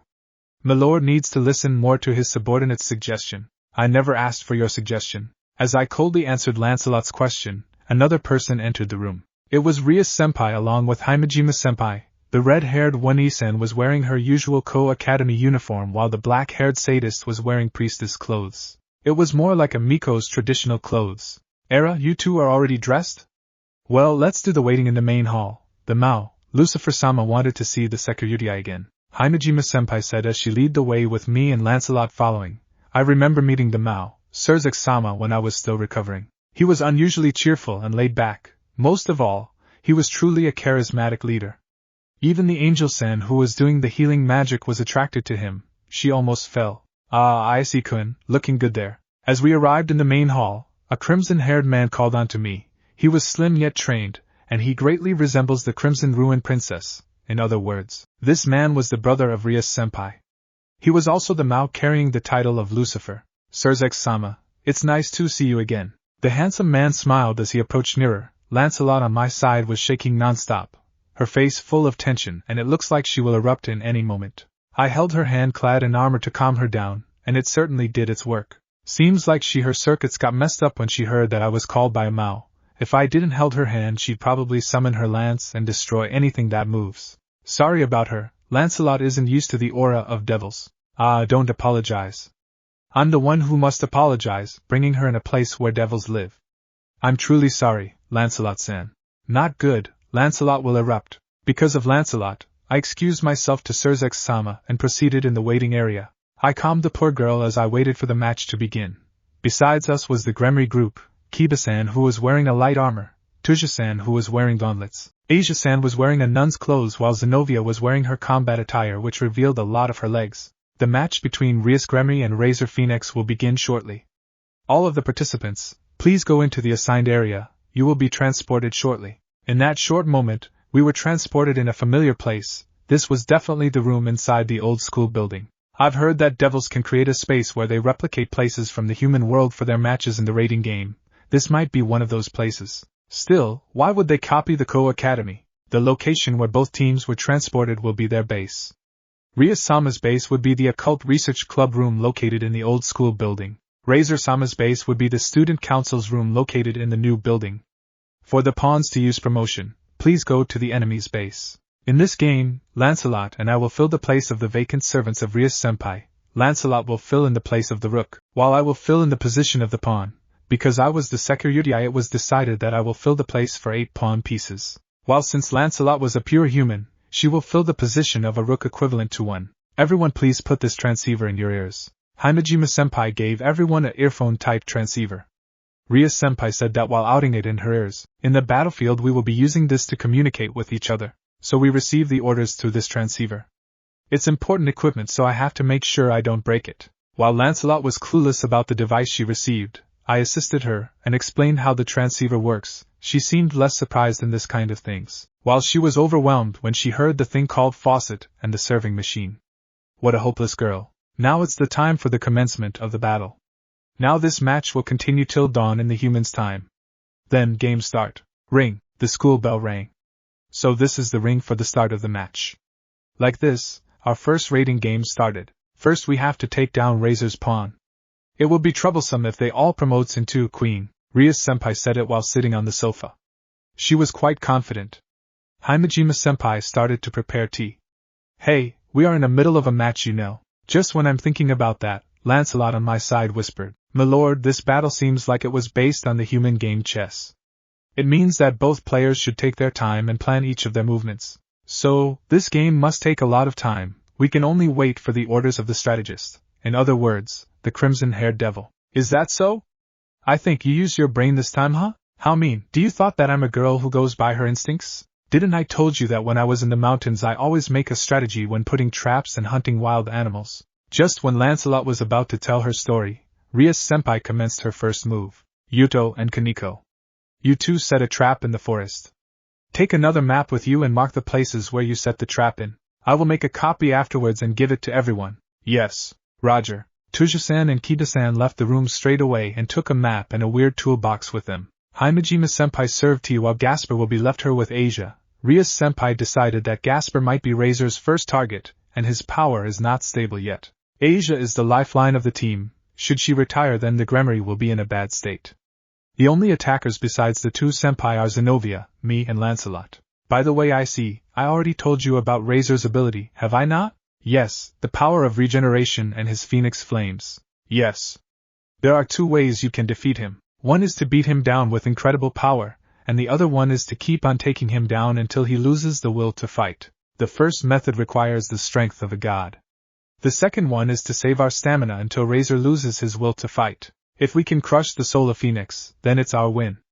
Then their resurrection will stop and they will fall. Well, the easiest way is to defeat him with a power that is on par with God that crushes him down with one strike. I don't think that he will just simply lose his will and say I resurrected so much that I lost the will to fight, so please forgive me, so this strategy is not effective. But if we continue to strike him down until he uses all of his stamina, we might have a chance. So you're gonna go with this, strike him with a god's power? I don't have the power to match God's, however. I am pretty sure that his flames will not work on me. That's why the fight will most likely end up in an all-out brawl. My body won't be able to withstand without the armor. That's why I must use some tricks that I learned from the past 3 days. You plan to take on Razor alone? Well, yes. Even though Rias-senpai's power is destructive, it will consume a fair amount of stamina. And I doubt that you can beat him with just that, right? Yes, even though I hate to admit it, the current me won't be able to do anything against someone of his caliber. I simply lack the experience and power, while Razor had been fighting in the professionals game for more than 3 years. I'm sure that he has a plan to counter my power. That's why we're here. To ensure Senpai's victory. That's why Lancelot Dulac and the Red Dragon Emperor are here. The moment I declared that, Rias-senpai's face turned red. While Gasper, on the other hand, was saying something like Issei senpai is so cool, Zenobia nodded with confidence, and Asia was smiling while encouraging senpai. Era?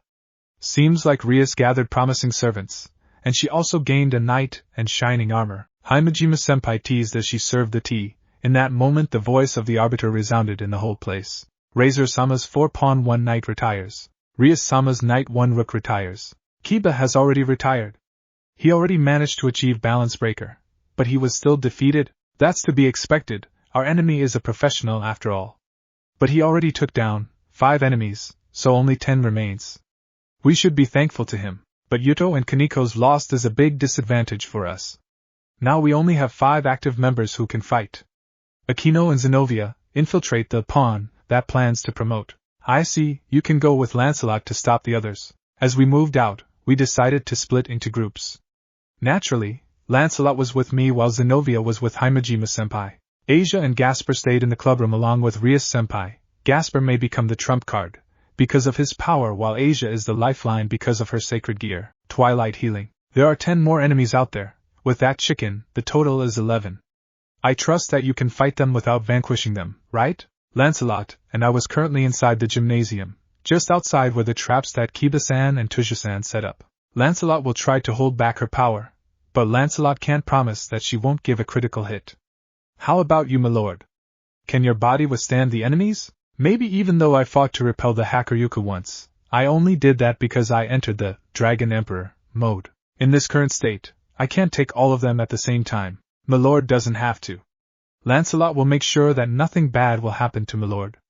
Lord Issei just has to trust his life to Lancelot. Lancelot spoke with a tone similar to those of earlier nights. Somehow, I just can't calm down while thinking that I will entrust my life to this unstable girl. I trust her, but I won't go that far. Call me whatever you want, but I can only entrust my life to Gabriel and to her alone. Sorry, but I cannot do something like that. Upon hearing my silent answer, Lancelot stopped walking while staring at me with a dissatisfied expression on her face. She struck her lance in the ground before holding my right hand clad in red gauntlet.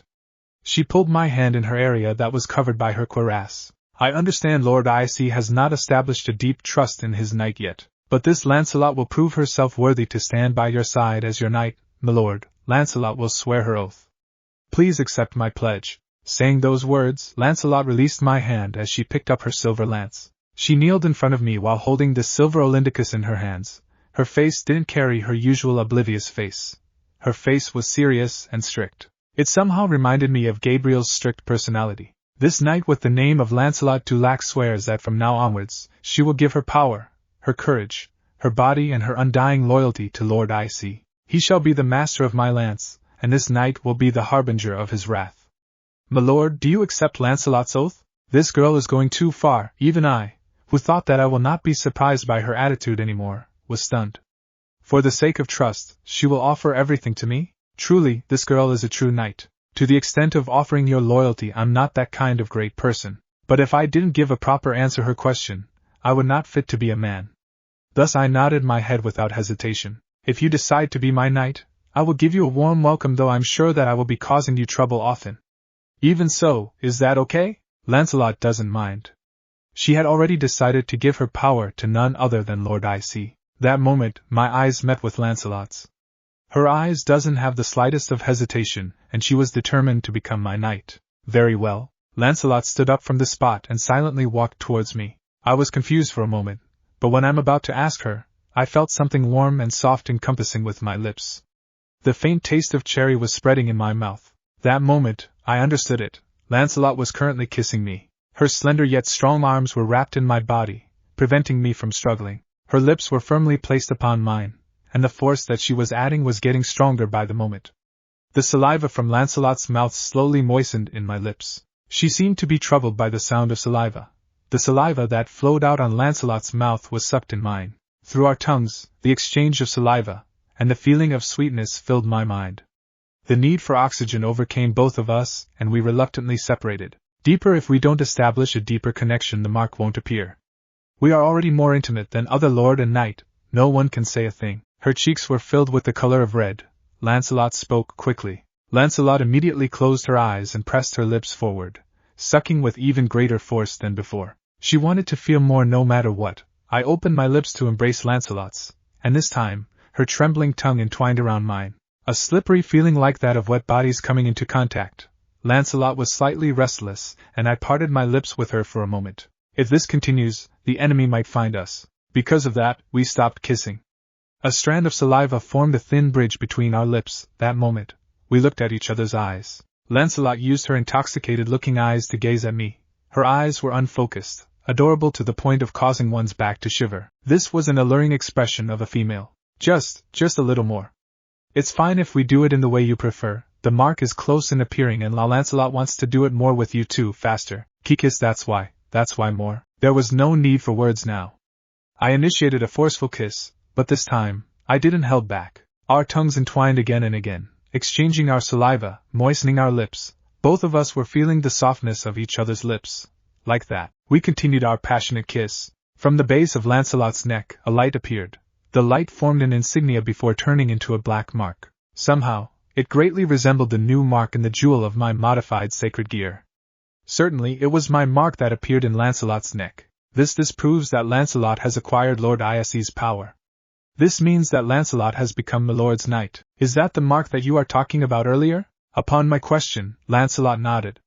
She released me from her hug as she caressed the part of her neck where the mark appeared. She seemed happy as she looked at the reflection of the mark through the silver lance. My lord, it will be better if we move now. I can feel someone walking closer to us. I slowly nodded my head as I walked while Lancelot was following me. The strange atmosphere was still lingering around, but Lancelot couldn't sense it. No matter how developed her senses it, she's still an oblivious girl as usual. But that's good. I can't imagine Lancelot without being an absolute idiot. When we got out of the gymnasium, Lancelot made me stop, while looking towards the woman slowly approaching us. I'm the knight of Razor Phoenix Sama, Carlemagne. I've got bored of trying to sniff through each other's strategy. Rias Gremries, Rook. I challenge you to a duel. In the middle of the baseball court, there was a woman standing up front wearing an armor that reveals quite a lot of skin. What a bold female knight. What's the purpose of wearing armor if it reveals a lot of open spot for attacking? Are you an idiot? Foo. Lancelot laughed next to me. Since she introduced herself, I can't hide myself both as a rook and a lancer. After she said that, she took off. She then went straight to the baseball court directly. Great, I forgot that another idiot is available for the moment. Surely, this will be the battle of the idiots. I am the temporary rook Lancelot du Lac. I hope that you can bring thrill to me in this duel. The one behind me is the lord that I serve, Lord Issei. Lancelot named herself as the temporary rook and introduced me. The female knight then made a happy face. I'm happy that there are warriors like you two in Rias Gremries' group. Coming directly from the front. That's something people with normal sanity won't do. Regardless, I love idiots like you too. Then, shall we start? Carlemagne drew her sword out from her sheath. Lancelot also readied her lance. The two girls stared at each other while thinking how they will take down one another. I quietly sat on the ground while forcing myself to stop relishing the aftertaste from our earlier kiss. The match between honorable and true knights. I have been waiting for this. Personally, I would like to fight in an intense sword fight. It's a shame that you're a lance user. You can't even sense the power of this lance? This battle will be short. On the other side, Carlemagne moved with Godspeed. The trait of the knight is pure speed, That's why Carlomagne was the same as Kiba when it comes to speed. But Lancelot wouldn't lose in something like that. She has trained in the wilderness, and to catch her prey, speed is a basic requirement. That's why Lancelot also possesses a speed that is greater than Kiba-san's. Dodging the first attack of Carlomagne, Lancelot showed a look of displeasure. She struck her lance in a speed that even I couldn't follow. The next thing that I saw was Carlomagne collapsing in the ground. Her sword was destroyed and a large wound was embedded in the side of her stomach.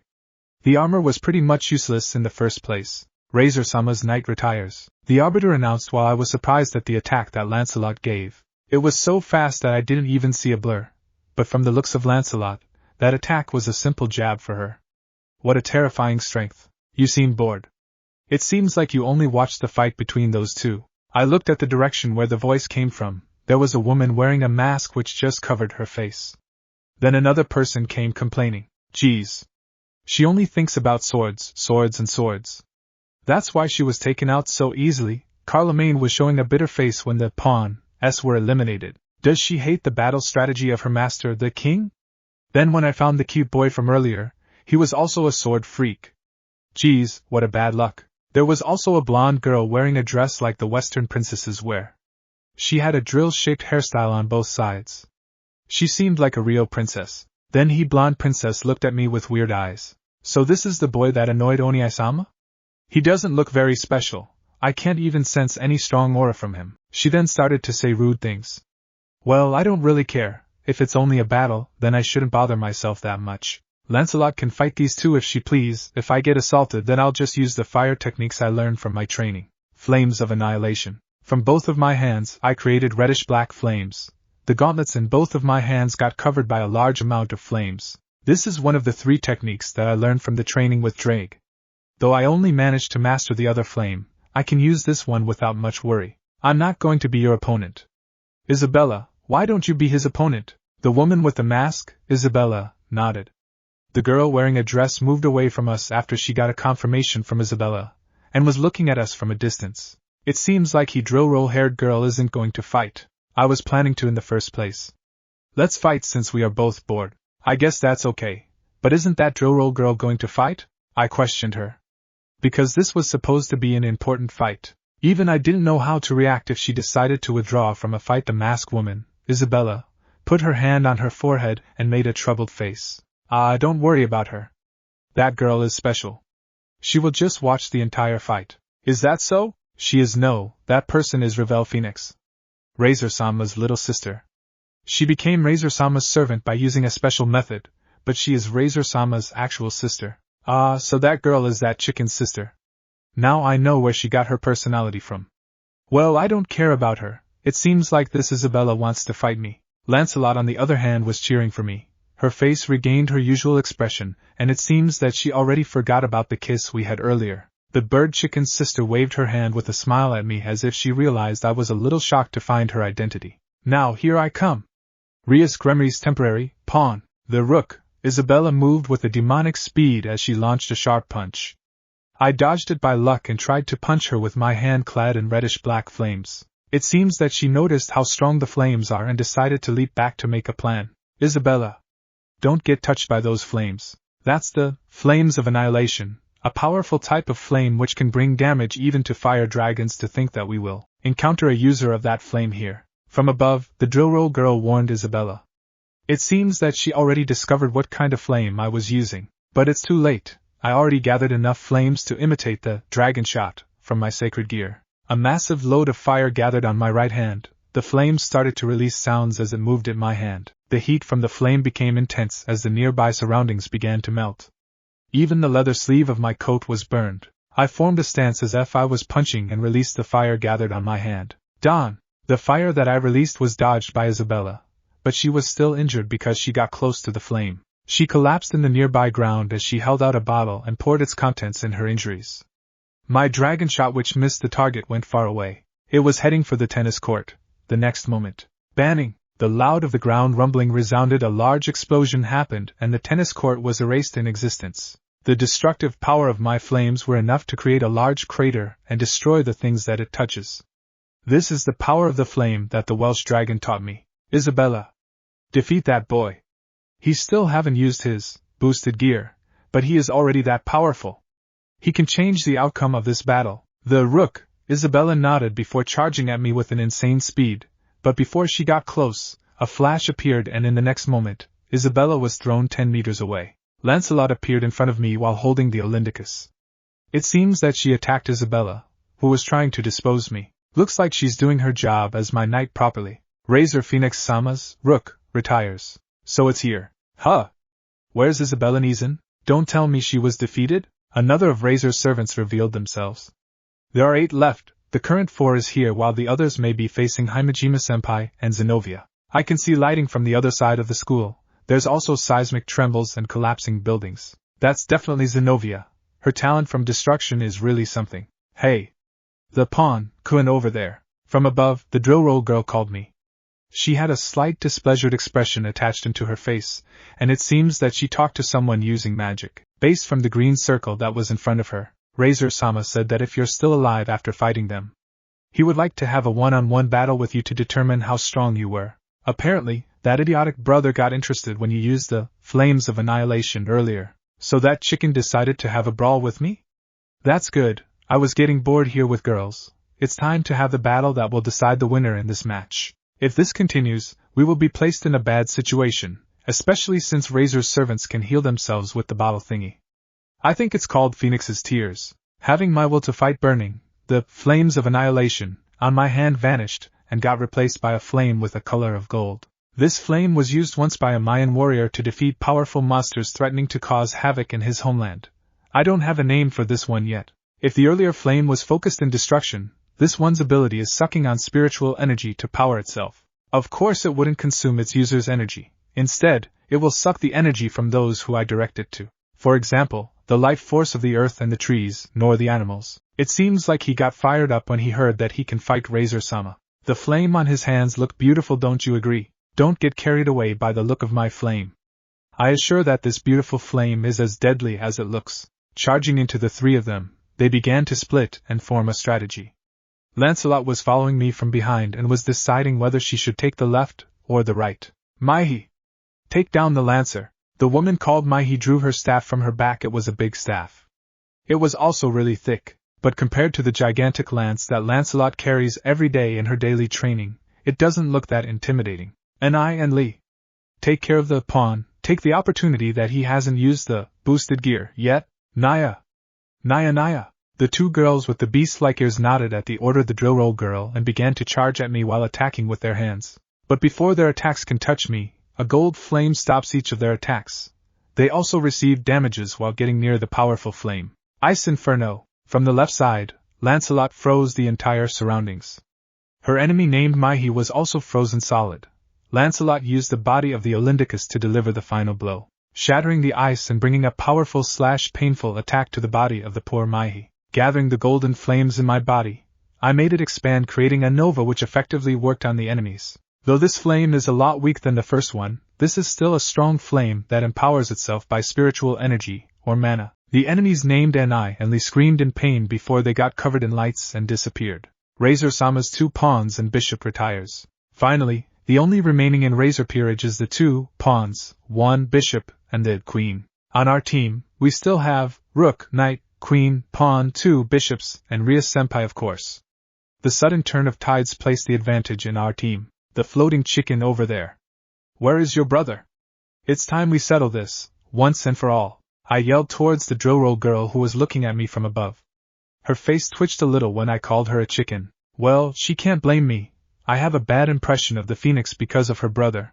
I even felt pity for the legendary Fenghua for having a guy like Razor carry his power. I'm not a chicken. Don't you know what a Phoenix is? My brother is at the rooftop of the building over there. The drill roll girl pointed at a certain direction. When I looked in that direction, there was a shadow with fire wings. It was floating in the air and looking at this direction. No doubt, that figure belongs to that chicken bastard. But it seems like I need to fly to reach him up there. No problem, partner. From the depths of the sacred gear, the legendary dragon spoke.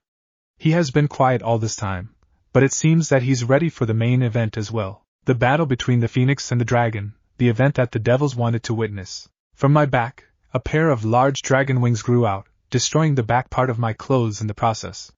Darn, I should have removed my leather coat in the first place. This is also the first time that I've worn this. What a bad luck. Lancelot, let's head there. Yes, my lord. With most of the enemies falling under our hands, Lancelot and I moved towards the main building. The drill roll girl was following us with an expression of "you'll surely lose to my brother" attached on her face. Hey Valle, I've found out what the security is doing. A certain man wearing armor walked towards Valle while holding a staff. If one was to look closely, they would notice that his armor seemed to be an ancient type which would be most likely worn by someone with the position of a military commander. It seems that security is currently in the underworld, fighting a high-class devil with the name of Phoenix. No matter how I look at him, he seems really weak, but the fire magic that he's using is on the highest class of flames. Upon hearing what the monkey said, Valle closed his book while revealing a smile. That's to be expected from my rival.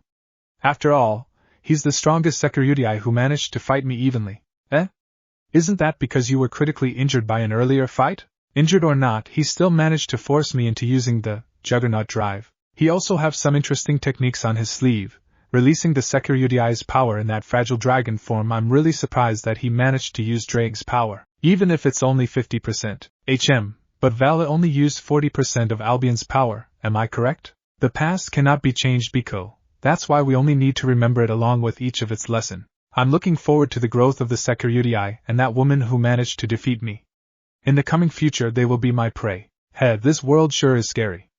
An emperor who managed to fight an existence stronger than himself, and a princess who can fight with you, resulting in mutual defeat. Now that the title of emperor has been taken, what will you do? The security did very good in our last battle.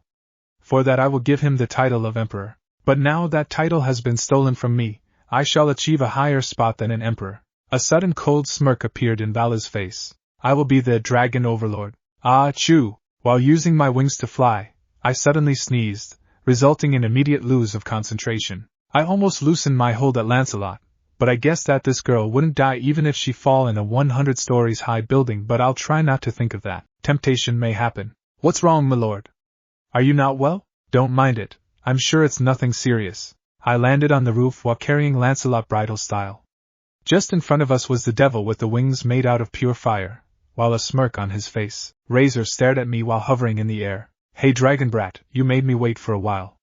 Shouldn't you apologize for being rude? You're that one who made me wait, chicken bastard. Sending women to fight for you, now I didn't expect that, even from you. Enough pleasantries. I'm sure that both of us are already starving for a battle. Come at me with all your might. That's what he said. I let go of Lancelot as I removed the worn-out coat that I was wearing. The golden flame surrounded my whole body as I let Drake control the dragon wings in my back. The red and white boosted gear appeared in my left hand and the 1-minute countdown started. Countdown! That sound was the bell and the start of our fight. Razor disappeared from my sight. He was a lot faster than I expected. He appeared behind while throwing a kick, but thanks to the warning that Lancelot gave, I managed to increase the output of the golden flames in my back, reducing that damage that it inflicted on me. Damn it! He's much stronger than I expected. Drake, do I have a chance against this guy? Yeah, with the balance breaker, you're gonna surpass his power tenfold. But in this weak human form, even with the fire magic, you won't last. Balance breaker is your only hope, so make sure to survive for the remaining time. Damn it! Not even 5 seconds had passed since the countdown started. Razor disappeared from behind and reappeared while shooting a fireball with the length of almost 3 meters. I didn't evade it as I created a ball of fire in my hands and threw it at Razor. His phoenix flame hit me, but I didn't receive any damage because of my insane immunity against fire magic. While my attack hit Razor and blew his left arm off his body, but it grew back not even long. His expression changed after seeing that his proud flames doesn't work on me. How can it be? This is just impossible. Sorry, Birdbrain, but the phoenix flame won't work on me. I'm a dragon, remember? Razor gritted his teeth as he realized that his attacks won't work. But then he smirked as he abandoned the plan of bombarding me with his phoenix flames. My fire may not work on you, but your flames won't work on me either. Because of my regeneration, I am supreme. But let me ask this, even as fire doesn't affect you, physical attacks will still do, right? Razor charged at me in a fast pace before punching me with a great force. Thanks to the golden flames, I managed to protect myself from having broken ribs. But I still felt the pain because of his physical attack. Even though his flames won't work on me, his physical strength was a lot more supreme than mine. My flame can only be used for defense. Even the flames of annihilation will not work because of his regenerating skill. Even if it kills him, Razor will only resurrect. 30 seconds left in the countdown. I'd better prepare myself for more pain. Razor didn't stop as he threw punch of me non-stop. Even when his hands were being melted by my flames, they regenerate into perfect condition when he retracts them. With blood escaping from my mouth, I decided that I can't remain in the defensive. Geez, this reminds me of my last battle and all-out brawl. I returned each of his punched with my own. Even though my physical strength is ineffective compared to him, it still connects and brings a very little amount of damage to him. I only need to survive for another 20 seconds. After that, I can use the new armor that I gained. From each punch landing on me, I can feel my body crying from the pain, my bones slowly being shattered and my organs being ruptured again and again. But the feeling of excitement overcame the sense of pain. The sudden exchange of fists seemed to awaken my battle instincts that were sleeping for a month awakened. I can feel my body getting hot from the excitement, my senses heightening into a new stage. Is it happening again? No, this is the normal condition of your body. It seems that during that time that you were resting, your usual vigor for battle also slept, battle freak. No, that's completely false accusation. I love peace the most. I'm a peaceful man living in a now peaceful world. Don't look to me like I'm a man desiring for battle. I'm not like that idiot Vala who loves nothing else but fighting. Cool. You should have collapsed long ago. I know that your bones are broken and your organs are ruptured. How can you still fight? Hee, this is something that you can never understand. Now, it's time to have the real fight. Vanishing Dragon Balance Breaker. Eh? Vanishing Dragon? What the hell is happening? Just when I'm thinking of that, I got covered in white light and the armor appeared. What the hell is going on? Even Razor was confused. That's totally normal, because moments ago, I entered the thing which they call Balance Breaker. It is the state where the sacred gear brings immense power to the user, depending on what kind of sacred gear it is. Originally, it was a bug left by the deceased god in the Bible, and as far as that bastard Azazel knows, every sacred gear has a balance breaker. My sacred gear, which is a Longinus, also has a balance breaker, which is the scale mail. It is a set of armor that brings out the power of the Welsh dragon. Originally it was blood red in color, but after I stole the power of the vanishing dragon, they changed its color into red and white. That is the new subspecies of my balance breaker. However, just now I entered balance breaker in the middle of a fight with Razor, but instead of the white and red armor, the one that appeared is completely white, with blue jewels except for the left hand. The one that appeared was the vanishing dragon balance breaker. The armor that I was wearing was completely white, however, the left hand remained red. It was an awkward kind of armor. Except from the left hand, all parts of the armor was colored in white. Let's confirm this first. You are supposed to be the Securudii. Am I correct? You got that right, Birdbrain. Drake, please explain this to me. Why in the world am I wearing the vanishing dragon's armor? The sacred gear is still undergoing drastic changes. Also, it seems that your current body is not fit to use the subspecies balance breaker. The system that you changed brought out the balance breaker of the vanishing dragon for you to use instead of the normal balance breaker. So, I will not be able to use the Welsh balance breaker? I'm stuck into using this forever?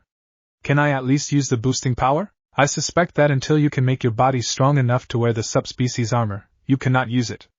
While in the meantime, this armor will appear by default. For your last question, it seems that the system changed. Though you can use the doubling ability, the chance is quite low. But on the bright side, it seems that this balance breaker carried the normal functions of the Welsh dragon scale mail. You can now easily use its dividing ability. Why is this happening to me? I do not blame you completely for this, partner.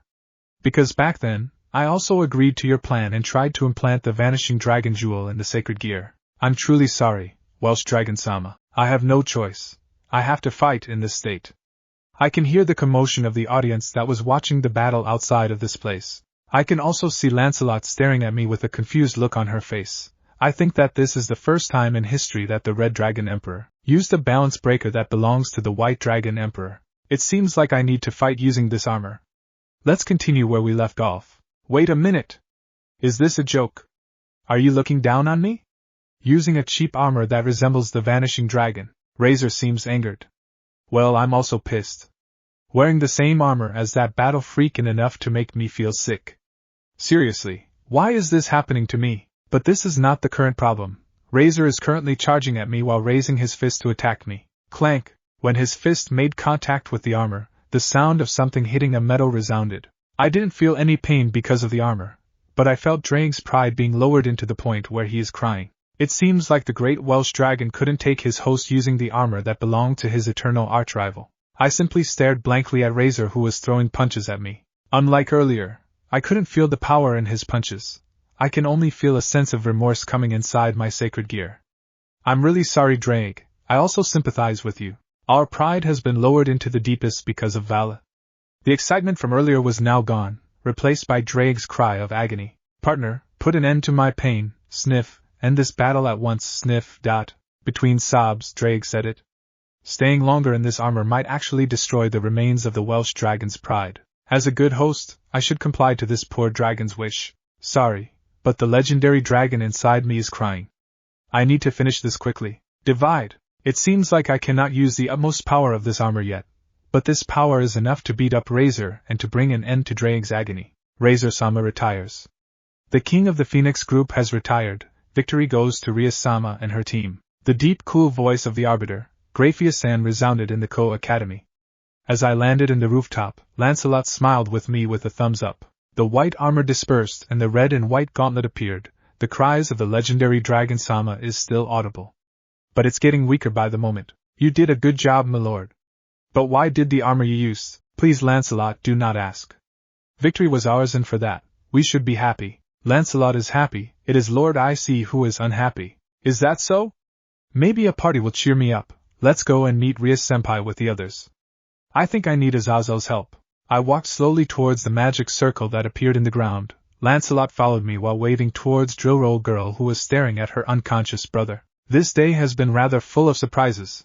I need to make my body stronger so I can use the subspecies balance breaker and prevent Drake from crying. But how? We arrived in the majestic hall where the devils were staring at us. I mean me. I can see Hinajima-senpai and Zenobia in the other side also staring at me with an awkward smile. Seeing them somehow made me cheerful for some reason. I wish that the same thing could be said for the dragon inside me. To be expected from Issei, you defeated a high-class devil. But to use the vanishing dragon's power, I am quite surprised. Yes, but we attained victory in the end. Isn't that great? It's because of Issei-kun, Lancelot-san and the other members that did their best. I'm sorry, but can I get something else to wear? My clothes has been destroyed and I never expected this place to be cold. I see, then please wait a moment. Yudo-san has still a spare uniform. I'm sure he won't mind if you use it. Thanks. Hinajima-senpai left, leaving me with Zenobia and Lancelot. Asia and Gasper soon arrived while Ria-senpai was checking on the conditions of Tuja-san and Kiba-san. After we confirmed that they have healed because of Asia's sacred gear, Ria-senpai excused the whole Gremory team and transported us back in the Occult Research Club. That's right. According to the data, the Vanishing Dragon Scale Mail was created because of the jewel implanted on your boosted gear. But compared to the original, it was weaker, but it still had the ability to divide power and add it to the user. As for the other armor, I guess you won't be able to use it with that weak human body of yours. No, technically it's a dragon body, but it's too weak to be called a dragon's body.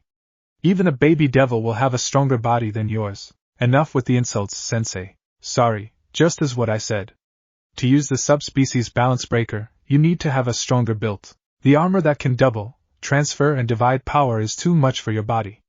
That's why the sacred gear was forced to create the vanishing dragon armor for your use. The system created by the deceased god is truly full of mysteries. New possibilities will exist if they change even in the slightest.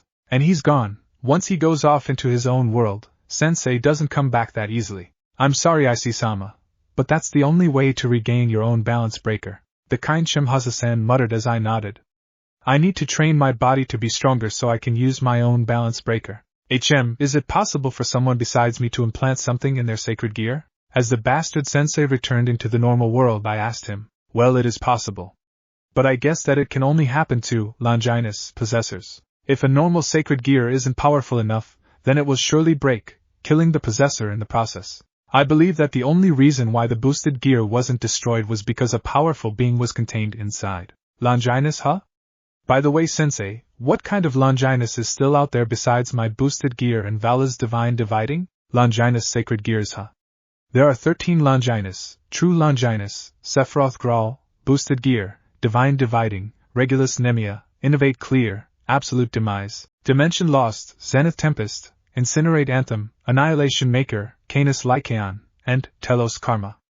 Put that on your memo carefully, Issei. I don't have a memo with me. I'll study about the changes in your sacred gear even more. It is possible that something weird may happen again. In the meantime, avoid using unless necessary. Does being attacked by a centaur count? You have your flames, so you're gonna be fine. Just like that, Sensei began to analyze new possibilities for my sacred gear, while Shemhaza-san was checking if any damage was made in the ring of Andy Valley during the battle. Lancelot was patiently waiting while polishing the legendary Olindicus. You say that this Lancelot was raised by Michael, right? If I'm correct, the Olindicus cannot be used by angels nor devils. What do you mean by that, Sensei? Humans are special existence, I see.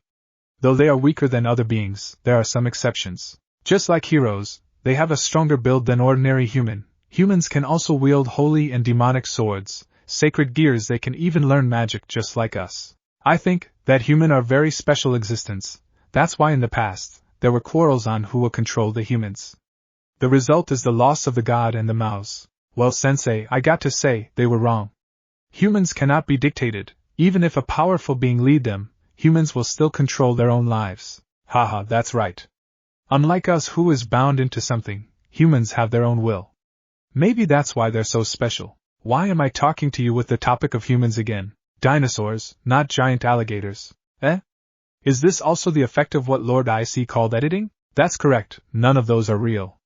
Those dinosaurs have died a few million years ago, so there's no need to worry. After hearing me, Lancelot gave a sigh of relief as she dematerialized the legendary spear in her hands. Michael-sama, is it really alright for this girl to wield such a powerful weapon? But I can't say that Lancelot doesn't deserve the Olindicus back in the battle yesterday. She was truly dominating. I doubt that even Razor can defeat her. I guess that this is the power of a human carrying the blood of Lancelot to lack. Sitting back in the couch, Lancelot rested her head on my as she wrapped her white slender arms on my body. Her legs entangled with mine and a satisfied expression can be seen on her beautiful face. Lord Issei's heart is beating fast. Is Lord Issei enjoying Lancelot's company? Lancelot asked, and I gave a comfortable sigh as a response. During the battle yesterday, I made Lancelot as my personal knight, and to do that, we needed to establish a strong connection. To create one, we shared a passionate kiss which lasted for countless minutes. Lancelot also became more attached to me after that event. She even insisted to share the same bed so that she can ease the burning sensation of the mark attached on her neck. Though I was really uncomfortable, I complied with her request. After all, it is I that accepted Lancelot as my knight. Well, since she is like this, I better get used to it. I pulled Lancelot closer and watched as her face showed a little smile while nuzzling on my. If others see us in this kind of state, they will definitely think that we're lovers. Well, even I think that this closeness is a little too close. Honored father is coming. I can feel it, Lancelot said in a loud voice as she looked at me with a smile. I doubted her for a second, but I decided to believe it. She is, after all, the child that was raised by the Archangel himself. I released myself from Lancelot's arms and watched as a magic circle formed in the floor of the house. After a bright flash, a handsome blonde man appeared with a smile attached on his face. Michael-sama waved at me gently before nodding at Lancelot. I have felt that Lancelot has established a pact. Congratulations, Issei-kun, the burden of dealing with her is now yours, Michael-sama said cheerily. Wait a minute, what do you mean by burden? Sorry about that, Michael-sama, I didn't really do that to her. Ahaha, what are you saying? For years I was worried that no one will watch over Lancelot except me. But now that you are here as her lord, I can finally relax from my worries. I'm really glad that it is Issei-kun who made Lancelot his knight. Sometimes I just can't understand angels. No, the same goes for devils and fallen angels. Don't worry, Michael-sama. I will make sure to look after Lancelot. I'm glad to hear that, Issei-kun. I'm really surprised that you've managed to keep up with this child's antics. The other angels almost fell when I left them alone with Lancelot in less than a day. But Issei-kun is different. You're still sane after spending a few weeks' time with her. Really? Well, it is Lancelot after all. I'm not surprised if she can make angels fall. Forget it. I don't want to think bad things about my knight. It will only depress me further. By the way, how is Gabriel-san doing back there? As I asked, Michael-sama's smile grew wider. Aha, Gabriel has been sulking ever since. She began to act like she's in the rebellious age. I got to admit that it was really cute. Last time I saw that, it was still when Heil was an angel. Gabriel-san was doing something like that. By Heil, does he mean the name of the original Lucifer before he rebelled against God? Indeed, it must be long. Devils aren't even active during that time. By this time, I have noticed that Lancelot has been quiet ever since Michael-sama arrived. Where is that crazy girl? Honored father! Please look at the mark that I received. Just when I was thinking, the door was kicked open by a girl wearing a white armor while carrying the familiar silver lance. What are you doing now? Oh ho, is that the new mark of the Sekiryutai that can transform into a Hakuryuku? Michael-sama asked and Lancelot nodded. I see. The news about my vanishing armor has already reached the heavens. News sure spread fast. Yes. With this, Lancelot is a complete knight. With a kind and strong lord, Lancelot sure is lucky. I bet that the other knights in the heavens will be jealous, Lancelot declared as she posed a confident smile. Just what is these two talking about? Is being a knight something that honorable? Michael-sama seemed to read my thoughts as he answered. That right, Issei-kun, for a knight, having a lord is their greatest achievement. Some other knights are unlucky for they are just being used or forced to establish a connection. That's why Lancelot is very happy, because she got to choose her lord, and that is none other than you. A knight choosing their lord is considered as a high honor. Because usually, lords choose their knight, not even caring about their feelings. Female knights often suffer the worst treatment, but they can't retaliate to their lords as it will be considered as treason. Losing their honor is the same as losing their lives and betraying their ancestors. That's how it works, Issei-kun. I see, so that's why Lancelot became a lot more cheerful ever since she became my knight. This calls for a celebration. I think it is normal for humans to prepare a feast for this kind of events. I sighed as I stared at Michael-sama and Lancelot. What can I do? Because of Michael-sama's suggestion, we celebrated on a restaurant in the city. Perhaps because of Michael-sama's words, the other people thought that I was getting married with Lancelot. No, I don't even want to think about that. The worst of all, it seems that some students of Ko Academy was in the same restaurant. If any news about me marrying Lancelot spread on the school, I know who to blame. Aha, today is great. But alas, I must return back into the heavens. Until next time, Issei-kun and Lancelot. Take care. With that, the Archangel Michael finally left the human world. Lancelot and I was left in the park. There was complete silence between us. Lord Issei, I wished to say something. I tilted my head at Lancelot, who was talking at a rather serious voice. Her way of addressing herself has changed. What is it, Lancelot? I want to say that I'm really happy to have established a connection with you. Because Lord Issei is a kind and thoughtful person, even though he is sometimes cold. As a knight, it has been my dream to choose a lord that I will serve forever, and just yesterday, I have fulfilled that dream. I don't regret choosing Lord Issei, because I feel that he is the one perfect for me. With a straight face, Lancelot said her feelings. A smile soon escaped her lips as she gently held my hand. Though I am aware that I act like an idiot sometimes, Lord Issei still accepted that flaw and turned me into his knight. I really thought that because of my bad attitude, you will not accept me. Lancelot continued to speak as she looked directly in my eyes. Her usual childish look was gone, and replaced by a more mature expression befit for a queen. I agree to that. Though you act like an idiot most of the time, I don't mind it a single bit, because you're my idiot. Remember that. I gently told her, and I moved my hand to caress her cheeks. Lancelot smiled softly, as she slowly drifted to my side before planting a gentle kiss. Deciding to savor the taste of her lips, I wrapped my arms around her waist and pulled her closer. After a few seconds of locking lips, I soon pulled back and looked at Lancelot. She was still smiling and her dazed expression engrossed me. This feeling I believe that this is what they call love. Lancelot's sudden words made me surprised. Right now, the Lancelot in front of me feels like a mature person, unlike her earlier attitude. Don't you think that it is a little too fast to fall in love with someone? Upon hearing my question, Lancelot released a soft chuckle. Lord Issei, I never thought that you are dense when it comes to girls' feelings. Now I feel insulted. What would this girl know about feelings? Does she know how annoyed I am when she asks about those people in the T.V? Does she know how embarrassed I am right now? Just when I'm about to coldly retort, Lancelot stopped me by planting another kiss. I simply returned her kiss and pulled her to me.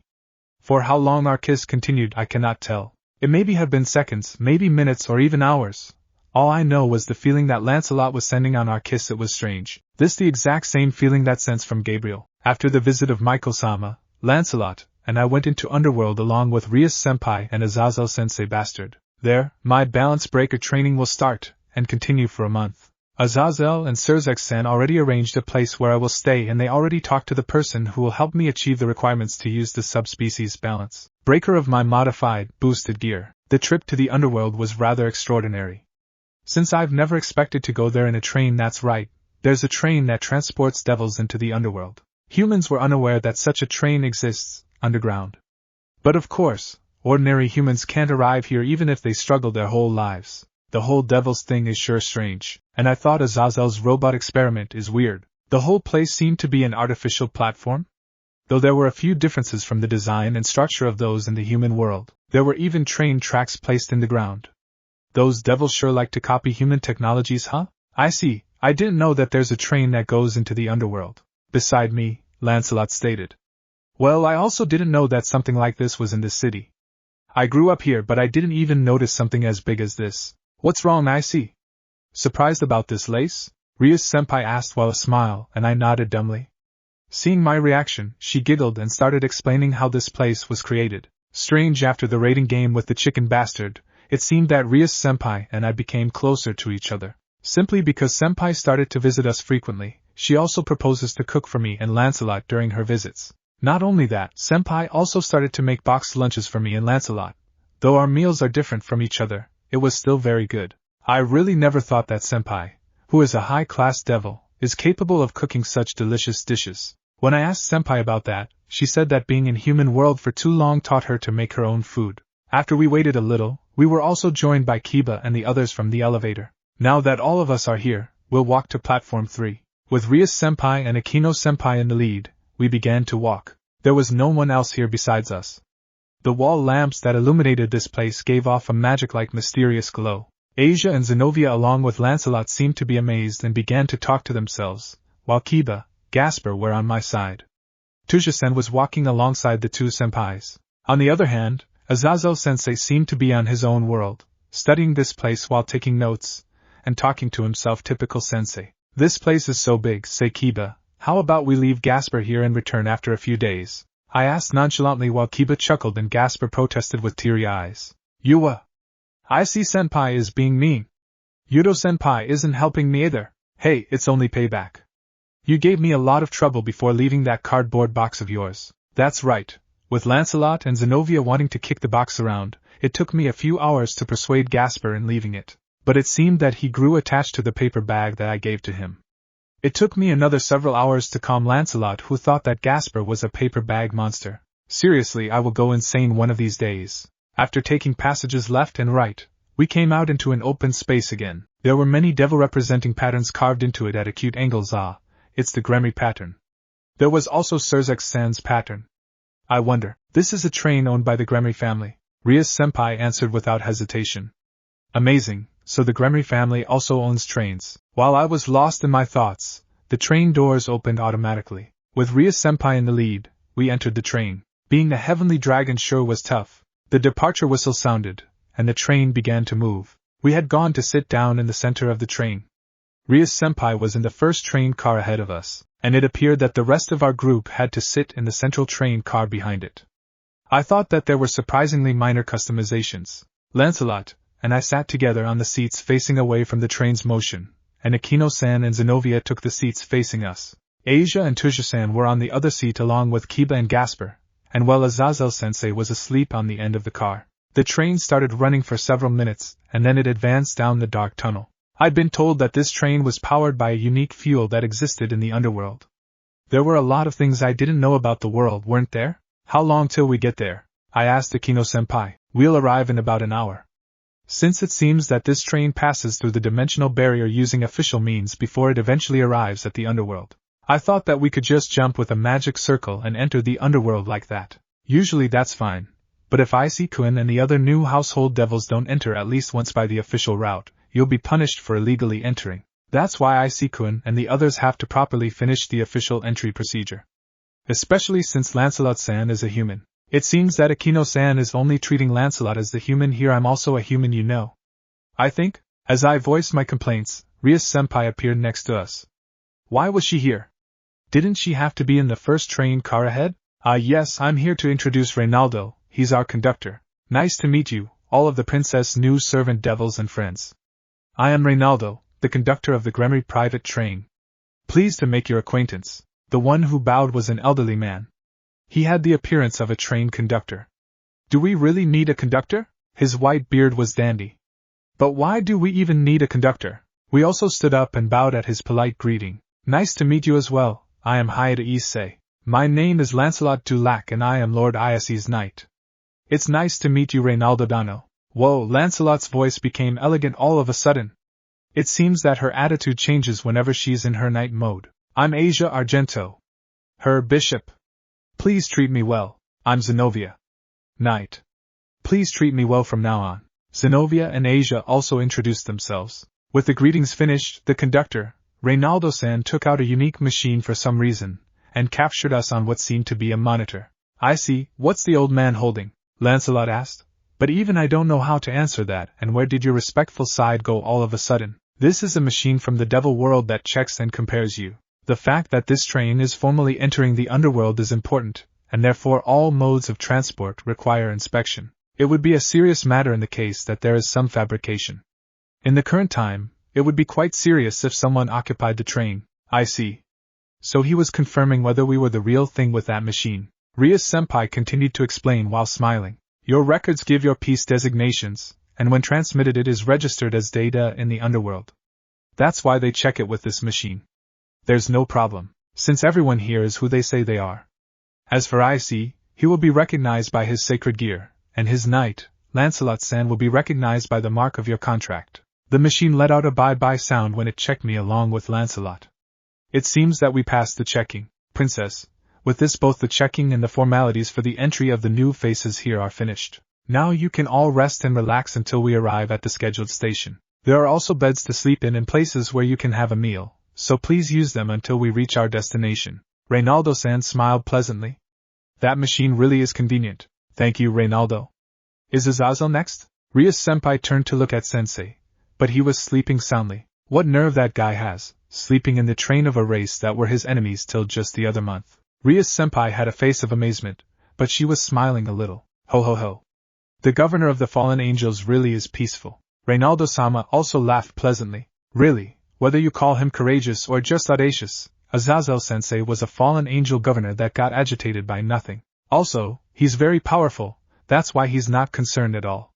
He's just a lazy man who had a sacred gear addiction after all. The check was finished while Sensei kept sleeping, and the safe entry process of all club members was completed. Being the heavenly dragon sure was tough. About 40 minutes after our departure, we heard an announcement, while we were killing time by playing cards. Obviously, Lancelot was winning without even trying. Sheesh, the luck of this person. We will momentarily be breaking through the dimensional wall. We will momentarily be breaking through the dimensional wall. Try looking outside. Rias-senpai said this to me, Lancelot, Asia and Zenobia. Originally, Rias-senpai seemed to have had to sit in the front train car as a high-class devil, but she seemed to have been lonely by herself, and had passed the time in our car instead. She's been competing with Lancelot rather seriously, but the latter was totally clueless about what's happening. Following Rias-senpai's words, I pushed my face against the window along with Lancelot. And then, the scenery changed from the darkness of before, and a landscape appeared. A purple sky. And also, mountains and trees too? How amazing! I muttered while Lancelot, Asia and Zenobia seemed excited. Really, I've expected something like this to happen. If devils can copy something like a train, it's normal for them to copy some things from the human world. This is pretty obvious, but still, I'm amazed by how natural they seemed. It's fine if you open the window now. Rias-senpai Sand and Lancelot quickly opened the window. The wind came in, and though I inhaled the air of underworld last time, this was different. But this air is somehow different from the human world. Rather than a slimy kind of feeling, I felt something peculiar. However, the temperature outside was just right. I felt neither hot nor cold. I could see the landscape of the underworld from my seat. There were mountains and rivers as well. Trees also grew in abundance, and there were even forests. A town was also visible. There are houses too. They had a peculiar shape, but devils lived in them, right? It was kinda amazing. I never thought that devils lived like this. Well, I imagine them living in a place surrounded by fire and human souls. It's hard to believe that my first cultural exchange is in another world.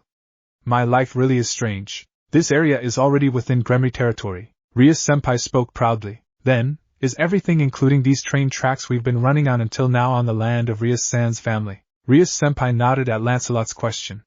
Wow, so the mountains, rivers, the town we passed before are part of her family's territory? Then, were the people living in that town the vassals of this fiefdom? I realized again that Rias-senpai is a princess. How large is the Gremry's territory? That was my question. To be honest, I was very interested in how big it was. About the size of the district of Tokyo.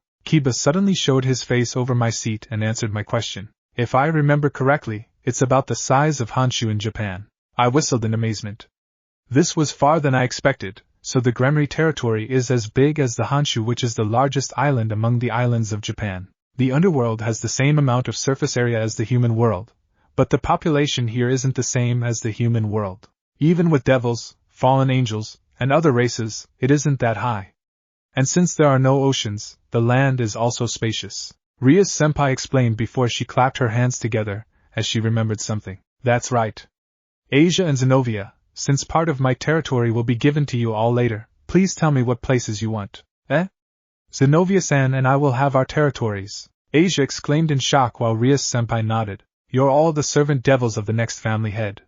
Living in my territory as part of the Gremry group is permitted. Akino, Yuto, Kaneko, and even Gasper possess land within my territory. Asia was still in shock while Zenobia started to scan the map the Rias-senpai summoned. The places are the areas that was already taken by the others, so they can just have their land? The Gremrys are more generous than what I thought. Issei and Lancelot can also choose the lands that they want. When Rias-senpai said that, I looked curiously at her while raising an eyebrow. Yes, Oniai-sama said that you can choose whatever land you like. He said that it was a thank you gift for helping me in the fight with Razor. So that's the reason, huh? I don't really need something like that, so allow me to refuse. You can't refuse Issei, it is a decision of a mouse, so just pick a territory that you want. The same goes for Lancelot-san as well. Just when Rias-senpai told that, Lancelot showed a troubled expression while shaking her head. Lancelot already owns a lot of land in the human world and the heavens. Lancelot doesn't need more land. Maybe Lancelot's share can be given to Lord Issei? The brown-haired knight muttered. Lancelot owns the land? Is my reaction. I see, that's the case of course. Since Lancelot-san is a descendant of the famous Lancelot du Lac, her ancestors must be nobles who own a lot of land in Britain. She also has her territory in the heavens. Rias-senpai exclaimed and Lancelot nodded. Now that I think about it, Lancelot is also a princess who is a descendant of a legendary knight. Of course she will have the properties of her ancestors. Being a heavenly dragon sure was tough. For some 10-odd minutes after that, the train continued through this world that was unknown to me. In the end, an area that was abundant with nature such as mountains and lakes was my personal territory. Well, since management of my land was still some time away in the future, I finished with just choosing it for now. But still, I didn't expect something like this to happen. Well, I don't really have the interest in living in underworld, so I'll just leave it to Kiba and the others. We will soon be arriving at the Gremry main residence. Everyone, thank you for riding this train. We finally arrived in the last stop. I looked into the window and for some reason, there was a huge crowd of people there.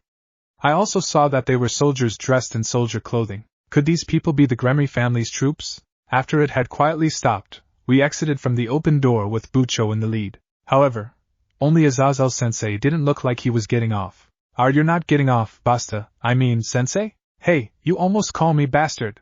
Show respect to your teacher, I see. It can't be helped. You're a perverted bastard, fallen angel sensei after all. Yeah, I plan to keep going through Gremry territory like this and go to the Mao's territory. I have a meeting with Surzex and the others there. A so-called invitation. Since it faces the main residence of the Gremrys, I'll come after I go see them and finish my greetings. Azazel-sensei waved his hand and explained this. I see, since sensei is the leader of an organization, his schedule was busy by coming here. See you later, BAS, sensei. Say hi to my brother for me, Azazel. Sensei waved his hand in response to my and Rias-senpai's words. The instant that I once again came down to the station's home with the other club members minus sensei. Welcome home, Ryosoju-sama. Such bellowing voices. Soon after that, fireworks were set off, soldiers aimed their guns at the sky and fired, and people that looked as if they were from an aura band began to play simultaneously. A soldier who rode on top of a mysterious creature flew in the sky above, and waved a flag. Kiba and the others seemed to be accustomed to this, but for the new Asia, Lancelot, it was an incredible phenomenon. Zenobia just kept blinking her eyes, while I was unable to move because of a certain hikikomori. So many people. Gasper was terrified by the large number of people here and hid behind my back. Looking carefully, there were a lot of butlers and maids among them too. When Bucho approached them, they simultaneously bowed their heads and then, "Welcome back, Ryosoju-sama." They welcomed her. "Thank you, everyone. I'm home. I've returned." Rias-senpai also responded with a smile covering her whole face. Seeing that, The butlers and maids also smiled back. So they are familiar with her? And then a lady with a face I recognized appeared. It was the silver-haired maid, Gabriel-san. Welcome back, Oju-sama. You arrived early. Above all, it's good that you were safe while traveling. Now then, all family members, please board the carriage. We'll be going to the main residence with this. We were led by Gabriel to a gorgeous-looking carriage. The horse also didn't seem to be a normal horse, as they had a glint in their eyes and its big frame that was sharper than the ones I knew. Is this a horse of underworld? I will go with the others, since Asia seemed anxious, as this is her first time. Understood.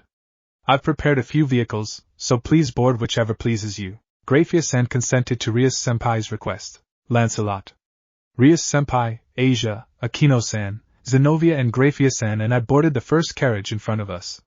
The other members who stayed back took the next carriage. But before we even got in the carriage, I heard some of the people talking to themselves. Hey, isn't that the hacker Yuka? Yeah, it seems that he was also at the last raiding game. He's the one who defeated the legendary Phoenix, but the other said that he was the security.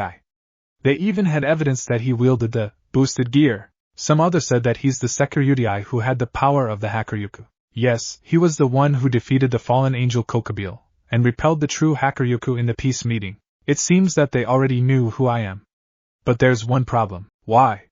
Why do I have to be recognized as the hacker Yuku? Drake was crying inside the sacred gear. It seems that he couldn't the heavy blow in his red dragon pride sorry partner. Being the heavenly dragon sure was tough. After a few minutes, we arrived in a super huge castle which is most likely the main residence Gremory's home. Looking outside, beautiful flowers bloomed, water flowed out of a magnificently modeled fountain, and birds of various colors flew about. The carriage was advancing through what seemed to be the garden of Senpai's home. Senpai disembarked first, and then the rest of us followed from behind as well. The second carriage had also arrived, and Kiba and the others were getting off too. The maids and butlers stood in line on both sides of us and made a path. A red carpet stretched out towards the huge castle, and the huge castle gate made a jijiji noise as it opened. Oju-sama, and all the members of her group, please advance forward. Gabriel made a slight bow and urged us forward. It was when Senpai started walking on the carpet. A small silhouette broke out from the line of maids and ran towards Senpai. Rias-ne-sama. Welcome back. A cute-looking young boy with red hair embraced Senpai. The boy greatly resembles a certain Mao, but since I don't have any proof, he must be Senpai's brother. Malicious. I'm back. You've gotten big, haven't you? Ah, that's right, this child is Malicious Gremory. He is the son of my brother, Sir's Lucifer. He's my nephew. I knew it. But who is the mother? I'm really curious in what kind of woman attracted Sir's-san. Come on, Malicious. Greet them. The blonde sister and the girl with the scary eyes are my new servants. Issei here and Lancelot-san are our guests. Yes. I am Malicious Gremory. Nice to meet you, Oni-sama. The child shyly introduced himself, but the aura of nobility was still there. And why in the world is he calling me Oni-sama? Hello, I am Hayate Issei. You can call me Issei. The boy smiled brightly at me and nodded. All right, Issei-sama. What a cheerful child. But why do I get the feeling that he is not calling me Oni-sama because of simple respect? Is there a meaning behind this? I'm thinking too much. Come on, let's go into the residence. Rias-senpai held hands with Malicious-sama and headed towards the gate. Asia, Lancelot, and I just followed them, desperate not to be left behind. Gasper stuck to my back and didn't let go either. We passed through the huge gate and went inside. The inner castle gates also opened one by one. We then arrived at what seemed to be the entry hall. There were stairs which led to the second floor in front of us. There was a huge chandelier on the ceiling. This hall was huge, maybe even larger than our gym in Ko Academy. Oju-sama, I'd like to show everyone to their rooms at once. Gabriel-san raised her hand and some maids gathered with us. The maids were all beautiful women. Was this part of the service? I feel a little weird though. Why do I get the feeling that they were staring at me like they were getting my 3 sizes? You're right. I have to go greet mother and father after coming home as well. The master is out at present. He's expected to return by this evening. He said that he would meet together with you while dining with everyone together at supper. I see, I understand, Gabriel. Then I suppose we'll let everyone rest in their respective rooms for now. Has the baggage been carried in already? Yes. There should be no problem with using your room right now. At last, we can finally rest. I've been looking forward to that after being defeated by Lancelot in card games without even trying. That sure made me stressed. Era Rias. So you've returned. At that moment, a woman's voice was heard from above. An amazingly beautiful young woman wearing a dress came down the stairs. She had a long brown hair and a pair of sharp eyes. She definitely looks like Rias-senpai. Maybe she's her sister? As soon as she saw that person, senpai smiled. Mother. I've returned home. Mother? This young woman who seemed older than senpai by a year was her mother? I blinked a few times in confusion, and senpai looked at me worriedly. I see, is there a problem? Are you sick perhaps? Just when Rias-senpai asked worriedly, I shook my head. Just a little surprised here. I really thought that the young woman was your sister. Lancelot, Asia and Zenobia nodded after I said that. See? They also thought that the brown-haired woman was her elder sister. Just how does the devil's age works? Era, to say such a happy thing, that I'm a young woman. Senpai's mother touched her cheek with her hand and smiled.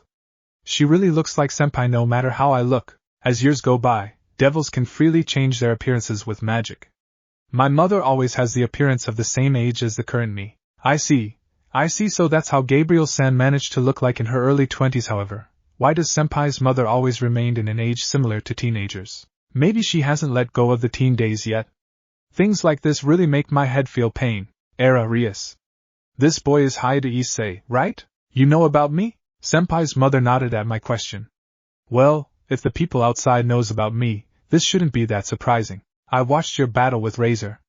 I must say, even though you haven't worn your armor, you're still pretty strong. Maybe you can match a low-class devil without your armor, but based on the report on the peace meeting, you can achieve even ultimate-class devil when you're at balance breaker. Pretty impressive for human. Finally, someone has recognized me as a human. When I was thinking of that, senpai's mother just gave a small smile. Nice to meet you, I'm Rias' mother, Venelana Gremry.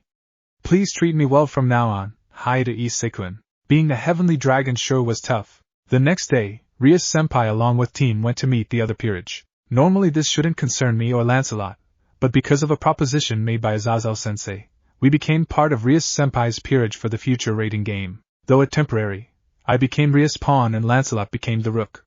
Of course, the evil pieces were implanted to us, but it can be removed whenever we wish. At first I really thought that Lancelot will refuse to become a half-devil.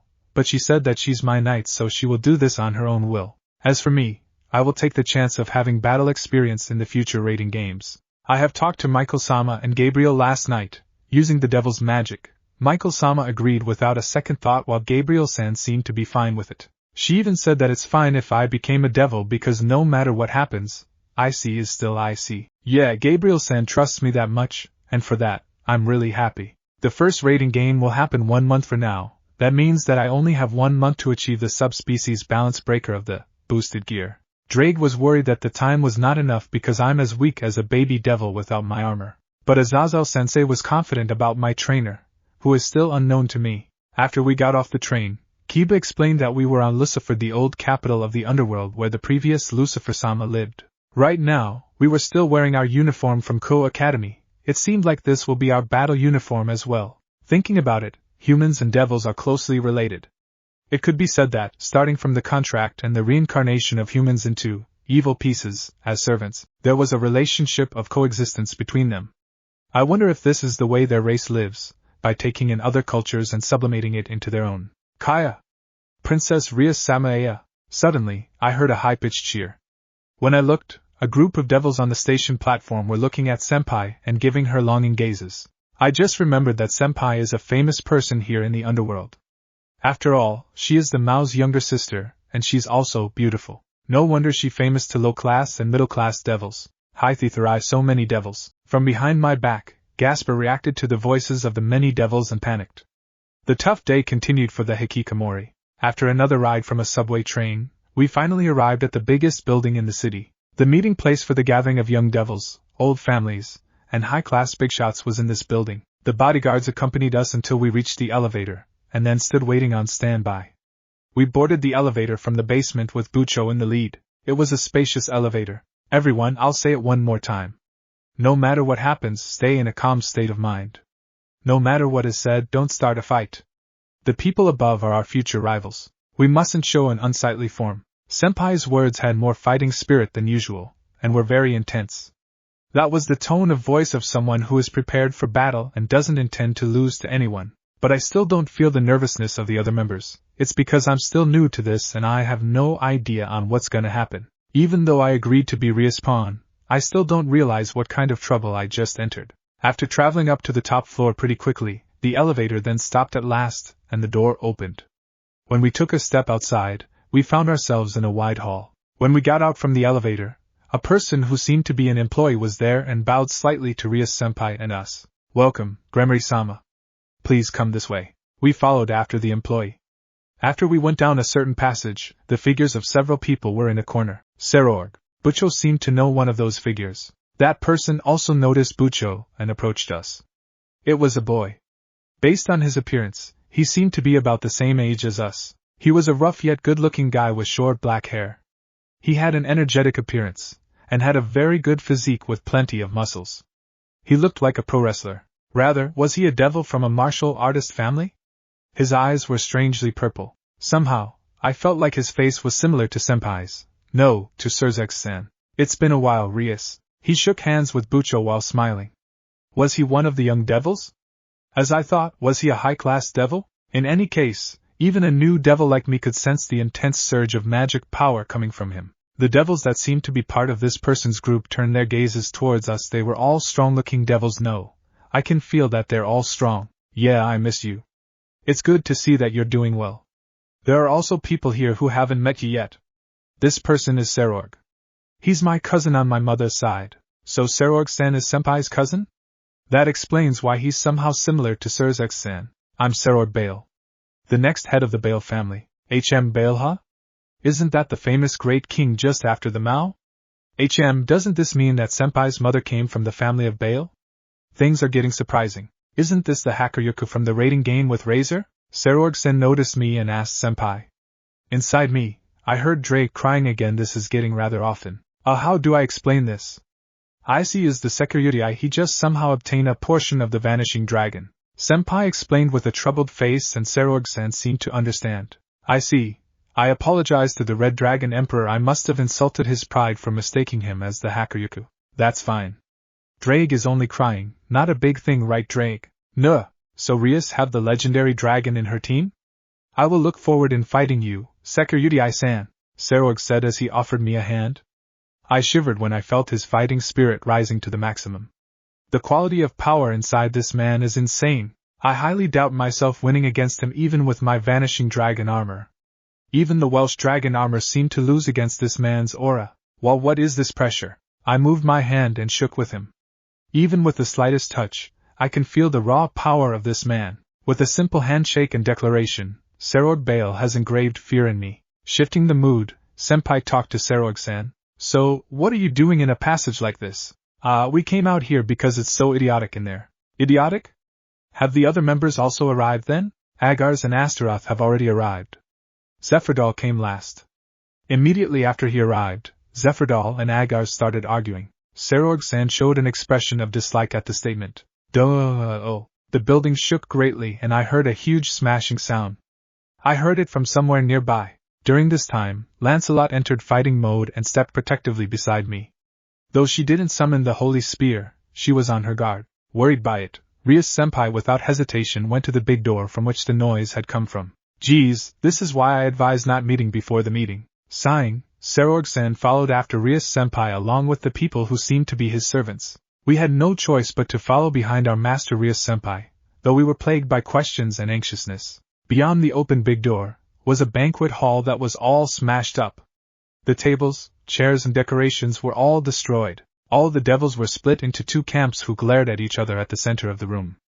Weapons had been taken out, and there was an explosive air to the whole situation. One side were made of evil-looking goblin-like devils. The other side seemed to be made of relatively ordinary devils. However, both groups gave off an aura that was full of cold killing intent, to the point of being frightening. Within my field of vision, a table still safely remained in a corner of the hall, and elegant-looking servant devils could be seen. In the center of these gentle-looking male devils was a person drinking tea. "Zephyrdal, can you not help starting a fight at a place like this? Do you want to die? Do you really want to die? Even if I kill you, I won't be blamed by the people on top." The two groups glared at each other. A female devil had said it coolly, saying something fearful like "I'll kill you." The one who said that was an incredibly beautiful woman.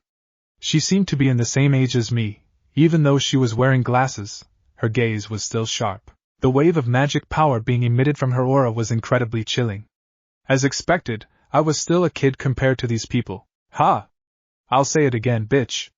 I said that I'd teach you in one shot in a private room with great trouble. The Agar's Issei really doesn't like being without her guards, now does she? Heh, is that why you're still a virgin who hasn't let a man come near her till now? Geez, all the women of families of the Maos stink of virgins and are unbearable. That's why I say that I'd do a formal opening ceremony for you. The with the vulgar mouth was a man with green hair and a black magic-like tattoo on his face. As expected, there were also black magic-like tattoos on his upper body which was bare and uncovered. The ornaments on his pants jingled and clanked. No matter how I looked at him, he's a delinquent. But the power flowing from him was also powerful. I'm starting to think that I should wear my armor here just to be safe. Just when I was thinking about that, Lancelot stood in front of me. Don't worry, Lord Issei. Lancelot won't allow anything bad to happen to you, she whispered in a voice that only I can hear. Though she wasn't letting her aura be felt, I can sense her power being stronger than the two devils there. It seems like Lancelot will fit in this category of power. After adjusting his neck with a snap, Serorg-san stepped forward to the two teams who were glaring at each other. It seems that he can no longer bear the annoyance inside him. I didn't try to stop him though. I know for sure that Serorg-Bael is most likely the most powerful devil in this room. Maybe he's even as strong as Lancelot. I see, watch him, watch Serorg carefully, and see why he is proclaimed as the number one among the young devils. So he's the most powerful among the youngest devils? That title fits him, though I don't sense any magic in him, I can sense real power. The one possessed by peoples like Mao and that woman who saved me when I was attacked by a centaur. Graziella was her name, I think. Serorg-san came between the two sides who looked like they were about to start brawling. The eyes of the glasses woman and the delinquent turned to him. Sigvera, princess of the Agar's family, and Zephyrdal, rebel child of the Glacelabala's family. If you go any further than this, I will be your opponent. Listen, I know this is sudden, but this is your last warning. Depending on your next words and actions, I will use my fists without mercy. Serorg-san's words had such intensity in them. I also felt the tingling pressure of it on my body, though I have said it a few times, this man is really powerful. A vein started throbbing on the forehead of the delinquent devil at those words, and turned red with anger. For the incompetent Bael family too, Doga, an intense blow resounded. Before the delinquent could finish speaking, he was slammed into the wall of the hall by a blow from Serorg-san. Gara, the delinquent fell off from the wall. He seemed to have already lost consciousness and fell face down on the floor. In one hit, Serorg-Bael managed to silence the delinquent from Glacelabala's. Serorg-san turned to look at the glasses woman. I could understand why her expression stiffened then. There's still time. Put your makeup on again. It wouldn't do to attend the function while wearing something so bad. I understand. The glasses woman turned back and then left the hall along with her family. After confirming that, Serorg spoke to his own family. Call the staff. The hall is too messed up, and I won't be able to have tea with Rias like this. I had been charmed by Serorg's behavior and conduct. This person is strong. And also kind. This is the man who is number one among the young devils. This may have been the first time in my life that I had such guy so close to my age. That moment, I realized that I wanted to fight Serorg-Bael. Ah, Haide! I heard a familiar voice from nearby. When I turned around, people who wore the familiar Ko-Academy uniform were there. So it's Genshiru. Ah, Kaisha's here too. Hello, Rias, Haide-kun. It seemed that Genshiru and Sona Kaicho had also arrived in the hall. Being the heavenly dragon sure was tough. I see, so it'll be a showdown with the Citri group. We had returned to the Gremry family's main residence. The one who had welcomed us there was Azazel-sensei. We had gathered in the wide living room and given sensei an account of the meeting from a short while ago. During that time, all of the young devils were gathered. The higher-ups are there, even the Mao too. They asked questions about the masters and their dreams. But what annoyed me was the fact that they looked down and laughed at Sonakaishi's dream. Even though the Devil Society has changed, it seems that discrimination is still alive.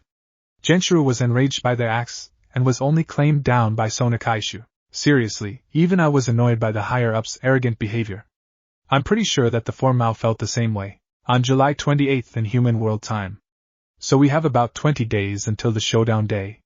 For some reason, Sensei began to calculate. Is it for the training? When I asked, Sensei nodded. Naturally. I plan for you to start from tomorrow onwards. I've already considered each of your training menus. Well, except for Lancelot, she's already strong and she'll do her own training. But is it okay for only us to receive advice from the fallen angel governor? Isn't that foul play? Not really. I intend to give data to the various members of the devil side, you know? Also, the angel side is said to also be doing a backing up system. The rest depends on the pride of the young devils themselves. If they think from the bottom of their hearts that they want to get stronger and raise their original duration, they'll take the help wholeheartedly. It's to the extent that even my vice-governor is also giving advice to each of the families. Ha! Shemhaza's advice may even be more helpful than mine. That's right. Shemhaza-san is a lot more dependable than Sensei. I honestly voiced my opinion. Hey Issei, don't you trust me? I'm the Governor-General of the Grigori. I'm more dependable than the others. Really? I find that hard to believe. Sensei seemed to give up arguing and remained silent. While looking in the paper on his hands, he began to tell Kiba, Akino-senpai, and Tuja-san their training menu. Zenobia will also have one, but I don't know about Asia or Gasper. Lancelot will train on her own, and as for me, I'm still clueless. After a few minutes of discussion, Azazel-sensei finally turned to me. Now then, the last is Issei. For you, please wait a moment. Should be here soon. Sensei looked up at the sky. Huh! What was I supposed to be waiting for? Rather, what was coming? I and the others also looked up at the sky. What was it? There was nothing there. As I was feeling doubtful, a huge shadow appeared in the sky within my vision.